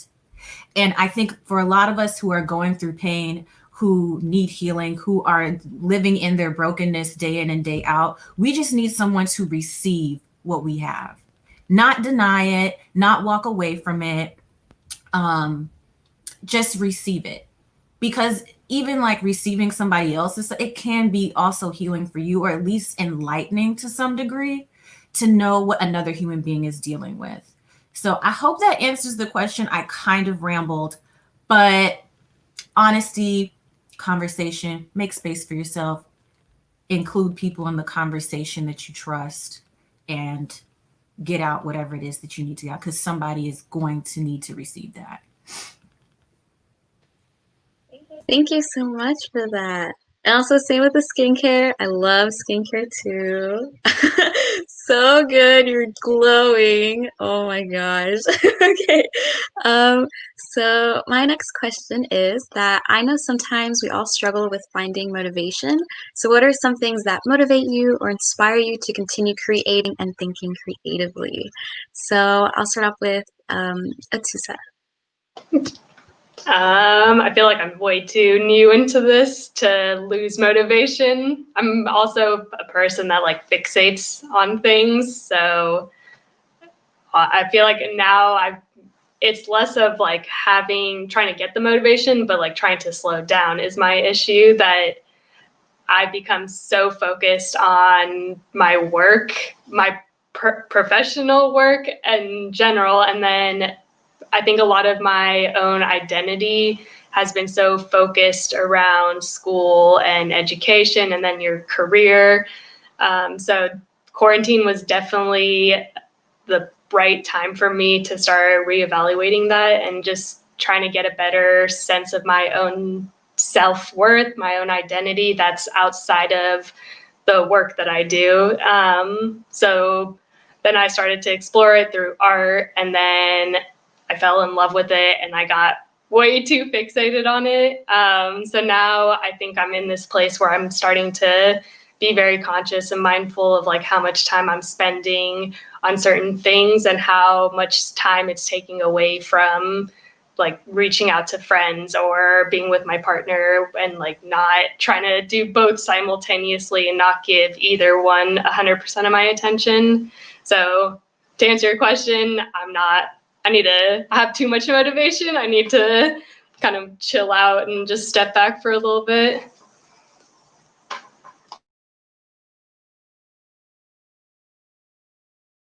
All right, so does anybody else want to chime in before I move on? I can say something. Okay, so the question was about how do I continue to stay motivated? I feel like I continue to stay motivated because I want to heal, and I feel like the gift that was sown in your soul is your medicine, and I feel like if you don't give time to that, you feel it. This girl I used to work with, she came into work one day and she like flipped out on everyone, and we were like, oh. And then she came back the next day and she kind of apologized, and she said, she was like, I'm sorry, I just haven't danced in a while. And I was like, because she was such a beautiful dancer. And, you know, I feel like it shows in areas of your life if you don't give time to, your art or what lifts you up, you know? So that's what motivates me, because I feel like I don't feel right if I don't make a melody, simple as that, or sing something, or write, which is the main thing. So yeah, heal. That's my answer. Yeah, thank you so much. Whoa, interesting story. Oh my goodness. Okay, so the next question is also from our audience. It's for Adam and Rukmini. So your poetry is both so powerfully transformative. Was there a moment or person who inspired you to go down this path? And Adam, you can start if you want, or whoever wants to start, actually. Oh. I mean, do you want to go first, or? Yeah, sure. Because actually, the person who inspired me to do slam, which is how I got into poetry, is Josh Wynn. Okay, same person who asked the wonderful question about Adam's food and what she was eating. But I went to my first poetry slam. I did not know what slam was, and I had one poem that was printed out on a sheet of paper, and it was like about like this long, and there was 2 rounds, and I read the same poem both rounds. It was terrible, but what I do remember is I think Josh sacrificed for this slam. I remember sitting there and being like, oh my god, he's so cool. Like, how do you like he did this like extended metaphor. Maybe there was like a dragonfly involved. Like, this was like years and years ago now, so the memory's a little fuzzy, but like that feeling of like could this be me? Like, could I like be able to articulate myself like this? Could I put myself and my art into the world like this? Like, that was a question. I wanted to pursue that. I wanted to see what could become of that. And yeah, so I shout out to Josh, but also like shout out to poetry family, to community, because I think more than just like getting me started in poetry, like y'all are the people who have kept me going in poetry. Like, shout out to Adam, like shout out to people who hold you and your work, because like what Adam was saying earlier about like being rooted in joy, like I think like that's, you know, when I'm blocked from creating or whatever, like that's the place. Like I'm like, what is bringing me love? What makes me feel like home right now? And so yeah. I love you dearly.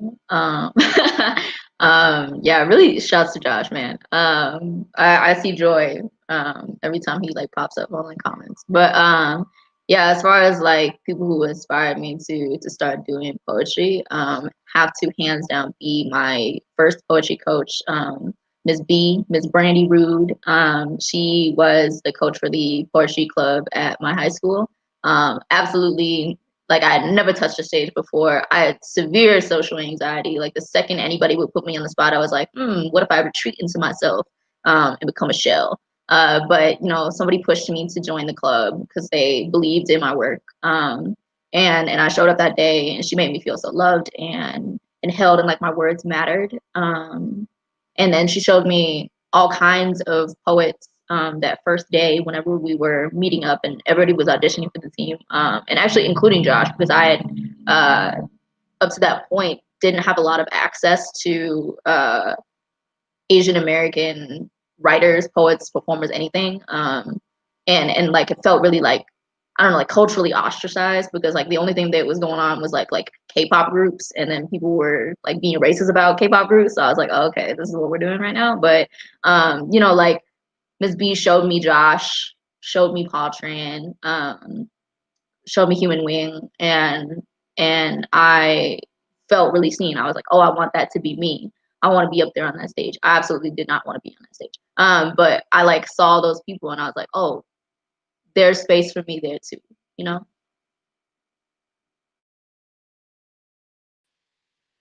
Thank you so much. Also, we're all kind of going crazy for your sword in the background. It's so good. Oh my goodness.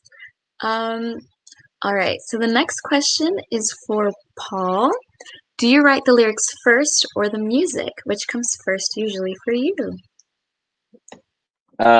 Good question. I actually write both at the same time. I usually have some sort of like melody in my head, and when I have the melody in my head, I try to come up with some sick guitar thing for it, and then I'll just like ramble words, and I'll like save it as a voice memo. But then I won't continue until I get the words down, and then I'll kind of just do that as I do it until the song is done.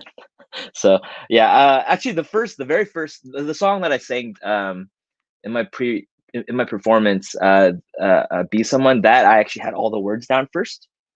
So that was the first time I've ever written a song with lyrics in front of me that I've written, and then that I've actually put music to underneath. So, but typically I'll write them together. Very rarely will I ever write them separately. So, but yeah, please take the sword out, Adam Mac, please. That's all I gotta say. Will y'all allow me a couple of seconds to whip out the sword? It's my roommate's sword. I hope he's not watching, because I'm gonna get it. I'm also like fully wearing shorts from the waist down, so please don't clown me. This thing is really heavy, but here it is.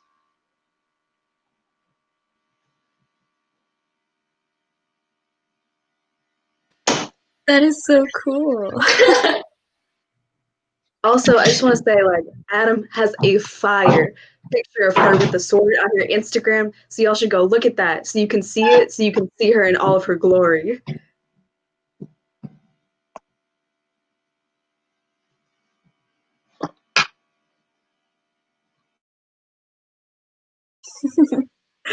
All right. So I wanted to go back to Paul and Jenna since you were talking about vulnerability.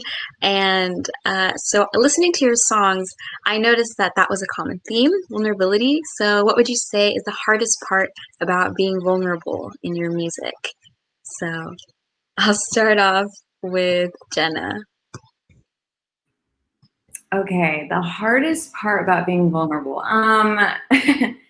is that I am going to show everyone the deepest depths of me. And I would say mainly though, the hardest part about being vulnerable is facing yourself and healing what hurt you, you know? It's not easy to do that, you know? You really gotta just drop your ego, drop your expectations, and that can be painful. That's just the way it goes. That's just the way it goes, I think. But why did I forget the question? What was the question? I think I was gonna say something else.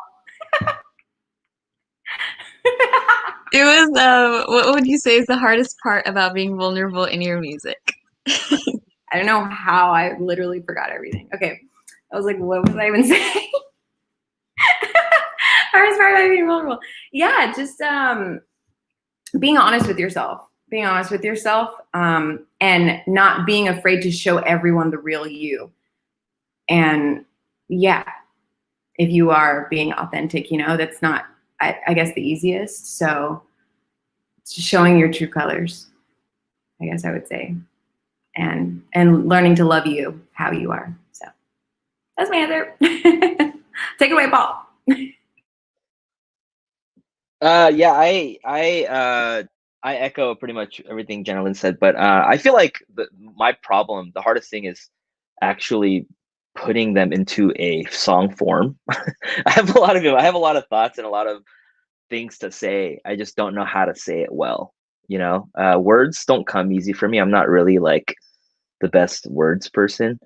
Um, I think my love for just like the guitar kind of helps me shoot those words out for the most part, honestly. But it's definitely not easy. But honestly, over the course of time, though, as I've written like song after song after song, it's gotten easier just because it's like a practice thing. It gets easier. And it's like, yeah, once you've written enough songs that like show like that tell a story of like what you're going through or like what you've been through, you start to accept the way that you are, and it just gets easier. And so yeah, for those that want to write, it's one of those things that you definitely just have to keep doing it. You're gonna write a lot of really crappy songs, and then you're just gonna keep getting better at them. And it just finds the one that I find the one that sticks, that that you're ready to release, or like uh, trust people with. You like send like a little demo to somebody and be like, hey, what do you think about this? Do you like it? Kind of thing. And have people you trust to kind of like give you some feedback and some honest truth and stuff. So yeah. Thank you so much. So, kind of to talk more about like finding your voice and stuff like that. So, my next question relates to that. So, many of your art forms involve your voice, whether spoken, written, or sung. And in what way has this voice shaped who you are today? So, I'll just start off with Rukmini.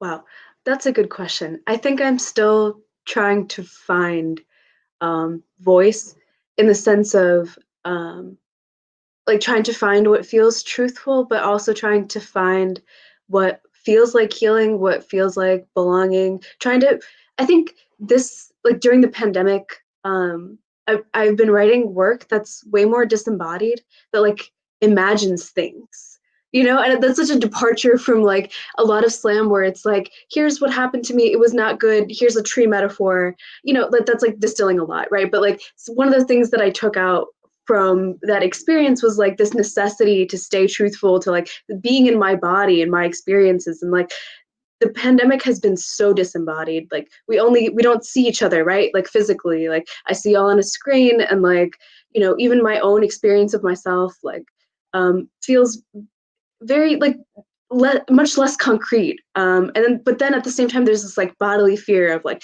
COVID being like this illness that's hosted in the body. So something about the tension of that, I think that has made me like increase my perspective and widen it to being able to move beyond the confines of myself.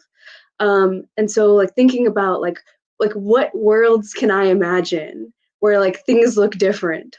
And so that has like kind of radically changed how I feel like I write, what I feel like I write about, and how those themes show up. So they don't show up just like linearly. They don't show up like kind of in clumps. They kind of show up like threaded through. And so I'm really not sure, but I think that like the concept of a voice, it does make me feel like I belong somewhere. And that like what I put out, it is being received, right? Like Rachel said, like that reception is something, you say something and someone hears you, and there's something very beautiful and like sacred about that.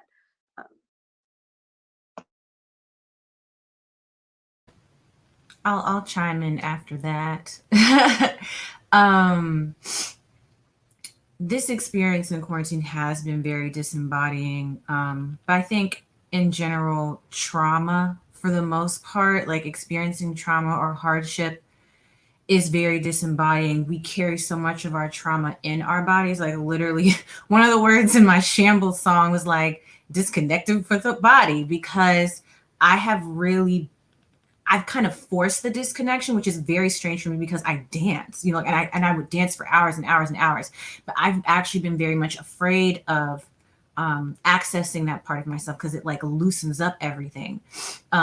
but this quarantine has kind of been about that. And also recognizing that dance is also a part of my voice. Like I'm a multi-hyphenate performer. I don't really feel like I can adequately express myself if I'm not expressing myself through comedy and dance and singing and really poor rapping skills. Like I just don't, I don't really feel like the essence of who I am is, and it's always been an issue for me, being misunderstood. That's been a huge issue my entire life. I hate being misunderstood. And so part of my journey as an artist has been to be understood. There is space on stage and through performance and creativity that I don't have in my walking every day to day outside of creative life. So if anything, being an artist, especially being a stage performer, because I'm all about the stage, child, you have to kind of like OD yourself, like dramatize yourself for stage so that people can feel you in the back. Like literally, they can feel you in the back of the room, in the nosebleeds. They know exactly what you're saying. They know exactly what your body's doing. They know exactly what you meant, intent. Okay, everything is, but you have to OD that. And in order to do that, you kind of have to get comfortable with that. And I think also being an artist now in the digital age, where there's so many people, especially in quarantine, who are going online and sharing their voices, it's kind of intimidating, I guess, a bit. I know that Hollywood, like I'm in LA right now, so I know that Hollywood is very much like on the, oh, let's actually promote, voices of color and people of color on screen, all that other stuff. But that's kind of intimidating because then they kind of get focused in on one kind of voice or like one brand of the type of person that you could be. And so I think it's very important as you're exploring these different types of ways to express yourself to get focused on what makes your voice unique. And what makes your voice unique is your story, like where you're from, like your experiences. No one can be you. No one can occupy your body and your space the way that you do. I'm the Rachel Jackson from Fort Worth, Texas, okay, with roots in Bryan and Athens, who went to A&M, who moved to New York City and then brought her behind out to LA with the grandparents that I had and experience. Like I'm the only one who had that. So I had to really focus in on that aspect, like those unique experiences to myself, and sprinkle that in every single thing that I did. And so I bring that to every single thing that I do so that my voice can be unique amongst everyone else. And everyone has that. So I don't want anybody to feel like, oh, my voice doesn't really matter. It matters because there's somebody else out there with a unique experience who feels really left out, really lame, really alone, really shut down and alienated. And they need somebody who is strong enough in their own voice to share their story as well. So that voice is there. You got to let it out. And I'd rather you err on the side of doing too much than not enough. So that's it.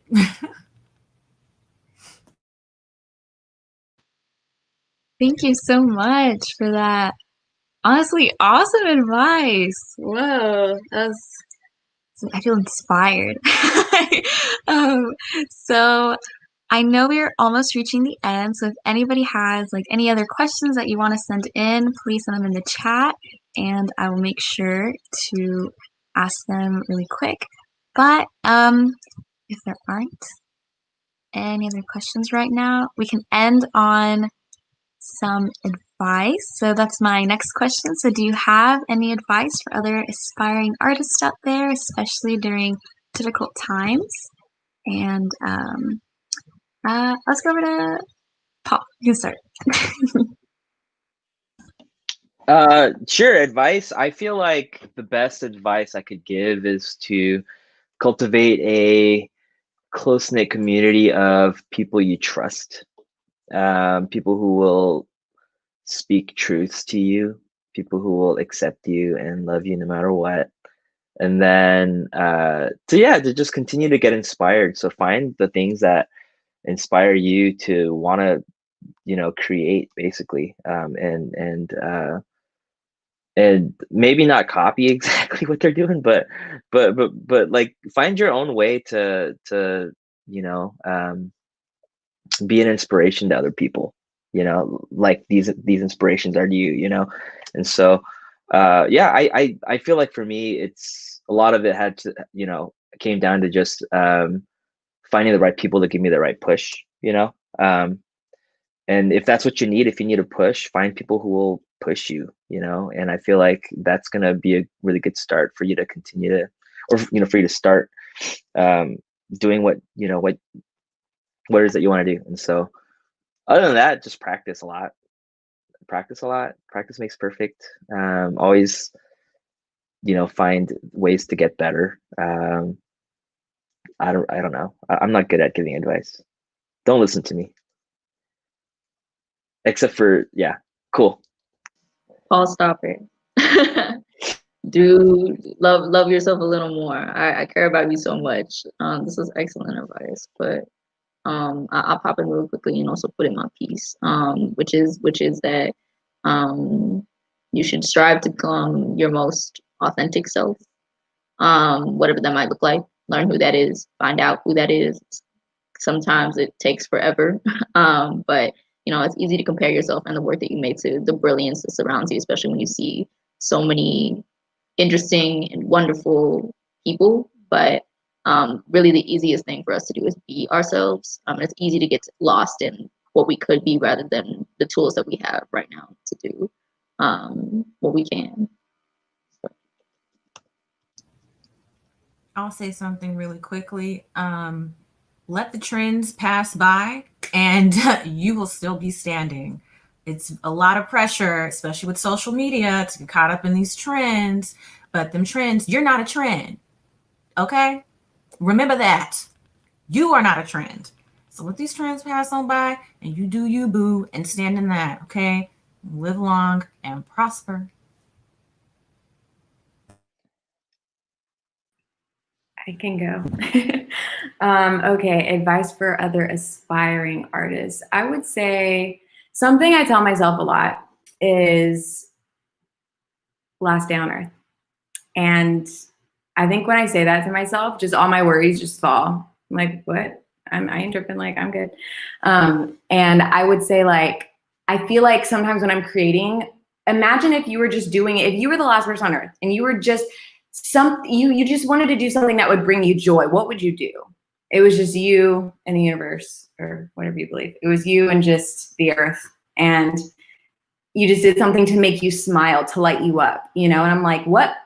That also changes my music, I think that allows it to be more authentic too, because you're not trying to think of what would work or whatever, none of those thoughts I feel like go to your mind at that point.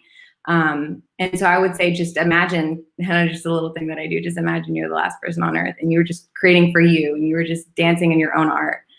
And it's the next part of the question, especially during difficult times, I would say, turn it all into gold, like become the alchemist, like make it work. You know what I'm saying? Like use it as fuel, use your fear as fuel, use it, because you can always do that. And I think life is going to always bring you challenging times. And I think that's the best way to like turn it into magic. And, because something that I say is, I think that your biggest hardships can be your biggest blessings.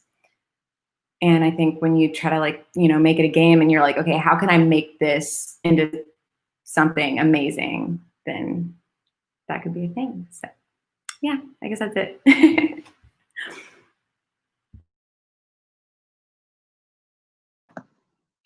I think one thing that I've learned and I've realized is like, who gets to decide what an artist is, right? Like who gives you the label artist? Who gives you poet or writer or singer or whatever? I mean, I think like my biggest advice is like, if you create art, you are an artist, regardless of if it never leaves your head, your room, if it never reaches another person. But like what Paul was saying, like find people who want to receive that art. And that's all that it is, really, right? Like if I, write a letter to someone and I write, I love you, and they receive it and they feel that, like to me, that's art. And so like, I really had to learn like not to put pressure on myself to be constantly creating or to be creating stuff that I thought was like at a super high level, really technically good. I really like, especially when bad things are happening in the world, bad things are happening around you, like art is whatever you need it to be. Art has been for me like a place where I find solace, a place where I find understanding, kindness, compassion. And it's like I can find those things for myself in my art, and that makes me an artist. And so like, you know, I just feel like we sometimes we set these really high bars for ourselves about like what it means to like achieve being a poet, like this idea of like an aspiring artist, right? As like somebody who like wants to be an artist but isn't quite there yet. I think if you have the intent, you want to heal somebody, you want to heal yourself, you want to make something beautiful, then you're an artist, and that's what matters.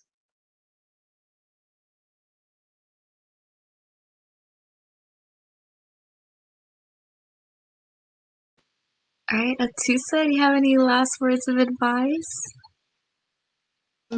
Feel like everyone kind of summed it up. I don't want to take space of just repeating, but just for me is just lowering, especially what you just said of like not having a label and just not having the dropping all expectations you have.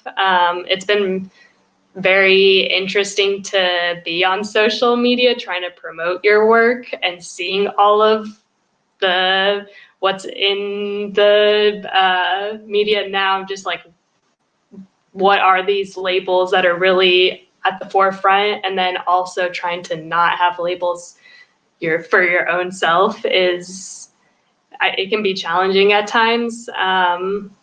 But I think it's very important to just have these, like, even though you need the internet to promote yourself, like having these breaks from the internet and just like, I don't touch my phone unless it's like before bed. I got to send a million texts to like the 40 texts I haven't received, or to just call, but like to not, I'm very conscious of how much time I spend on scrolling through Facebook or Instagram, because I know it can have either positive or negative effect, but I want to be more kind of reflecting on myself rather than being influenced by what I see in the media through my work. So just kind of changed, like having absolutely no expectation and then just kind of throwing yourself in there. That's my advice. Yes, thank you so much. And that was our last question. And with that, I want to give space to any of the panelists here. If they want to promote anything, like, please feel free to do so and like talk about your craft, please, before we end this night. I'll say something. I have a podcast. So, oh my God, hey. I have a podcast. What the heck? What the heck? Okay, so wow, this is a real thing now. Okay, so the first episode is out in 3 days. So it's called Here to Feel, and it'll be out everywhere. And there's that. But other than that, I'm working on singles and stuff. And I have music on all platforms too. But yeah, that's my thing. Okay, someone else go. Bye, love you.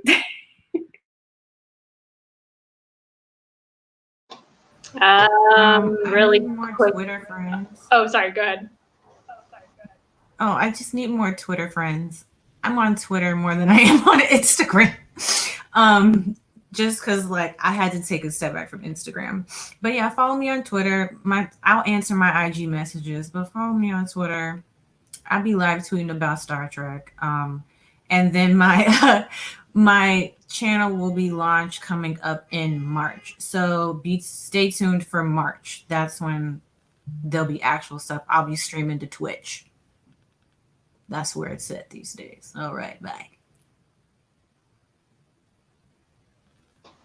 I was just going to say that I'm still, with Christmas break, however much time, I'm going to use it to hone down on creating a website.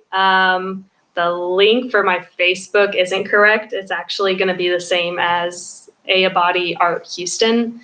But yeah, I am now delving very deeply into alcohol ink, making huge ass, like 40-inch by 60 pieces. So if you have an idea, reach out to me. We can talk about it, see what we can do.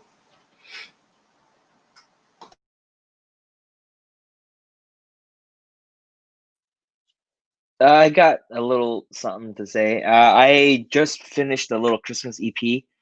It's a sad boy Christmas EP. I feel like sad core acoustic music. You can go to my Bandcamp. That's my brand, sad core. paulyun.bandcamp.com. It should be on streaming services soon. I'm just waiting for it to be uploaded to it. But yeah. Yep, that's it.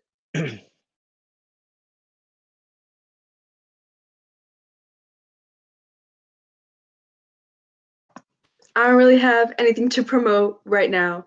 I just want to say, I just want to take this moment to say that, like, I feel so held by everybody on this panel. I'm so lucky to get to speak with you all, to get to learn from you all, and our wider community, especially those who like ask questions and stuff. Thank you so much, and thank you to OCA for letting us have this space. Yeah, I don't have nothing to promote either. This was the way I'm doing nothing this year. This was a year of nothing for me. Year of writing and dedicating yourself to a craft, and hoping that next year the world will figure itself out, or at least the country will.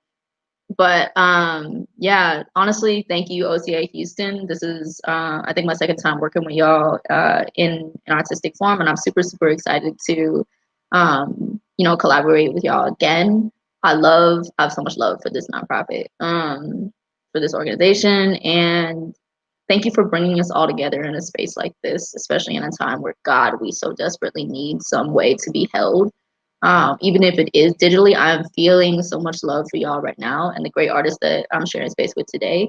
And the only person I met prior to this was Rukmini, and so I'm grateful to have so many new friends and new artists to be inspired by.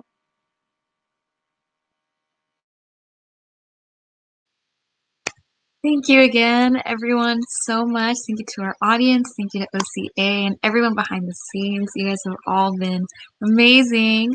And all right, so with this, and I'll pass it over to our Starry Night team. Y'all, you have so much to say, and I'm so grateful for everyone in this space right now.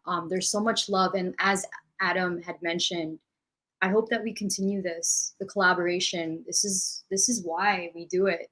Our conversations don't stop here. Yes. Again, please. We're all here. I feel like this whole festival is like a huge cipher, as what Rachel has been saying. Like, all of us are, you know, we create a circle and we're here to support each other. That's what community is about.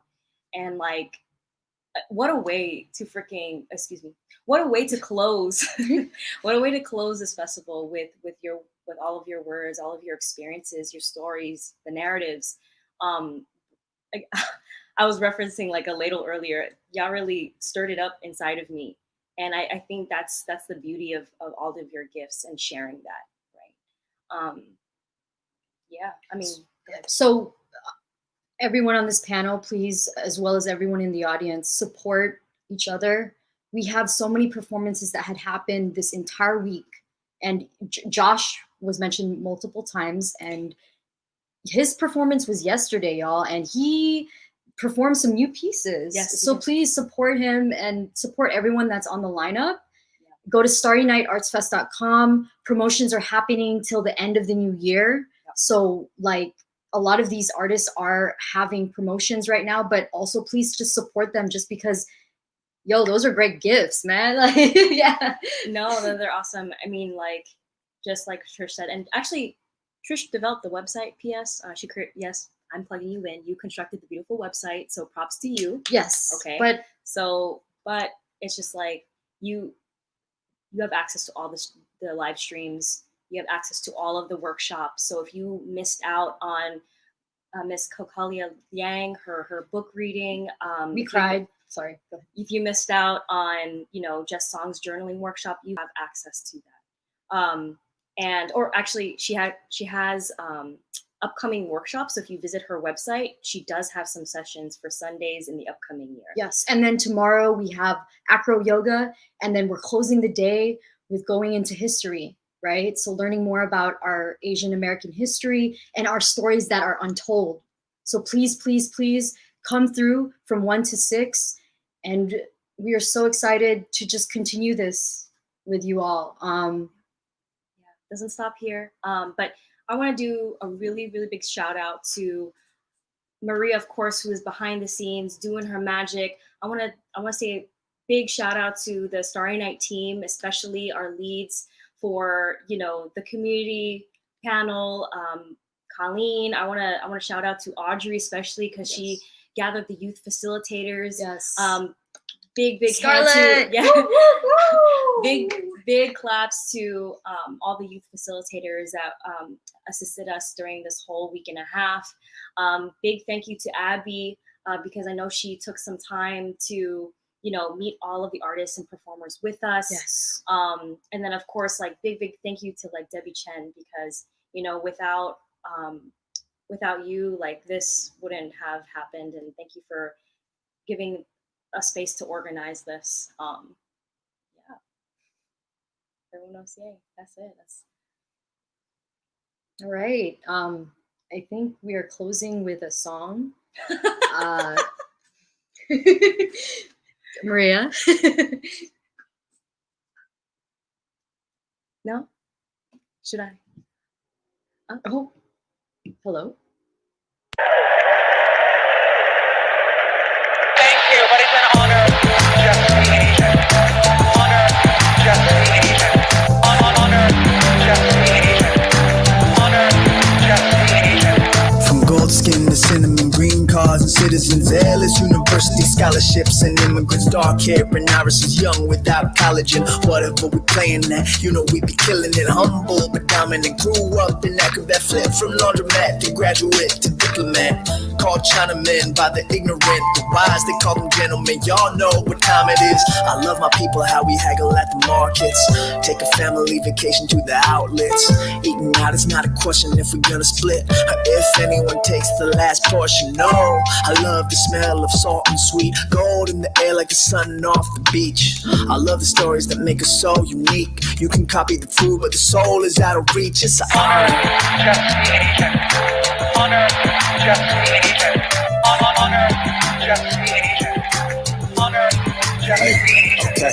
It's the voice of the people, voice from the steeple, voice of illegals who tug a war with the eagle, who can't speak up, who kick your feet up, then say they taking all the jobs while they clean up. Yeah, so just sweep them and push them to the side, but keep them if you see the dollar signs. Your story's so unique. Say we need them, but actions admit the lie. If history's repeating, I don't think we'll leave it mind. Yeah, get your cloud points, pimpin' art voice, yeah, breath of fresh air, guess I'm just your out toy. People of color, yeah, need to be scholars, and lift it up and honor. Time to remove the shot collar. You'd be great. Use that as your token, but even checks fade. Tell me which of your pawns will fight a checkmate. I know you need us, just admit that you do. In a decade you will see if what we're saying is true. It's an honor just to be Asian. Honor just to be Asian. Honor just to be Asian. Honor just to be Asian. White and blue collar, they come, became martyrs. Honor to all the mothers and fathers and daughters, sons of back kitchens, liquor stores and corners, dollar cabs, massage parlors and fruit farmers. Grew up with no role models and no stories. Learned to use tongues and brains and do order. War they called on it, that left us war torn. It's no surprise we got borders but not corners. And they treat my father like he's still a tourist, but they got no power mind, Sony or rhetorics. Hypocrites. I'm learning to ignore them, cause the obstacles they gave us only taught us how to flourish. Our teens at a Tyson corner, touching Plano. Yeah, my people's gorgeous. Sky is the limit. Since Bruce broke the boards, I know no bamboo could ever hold us underwater. It's an honor just to be Asian. Honor just to be Asian. Honor just to be Asian. Honor just to be Asian. Honor just to be Asian. Honor just to be Asian. Honor just to be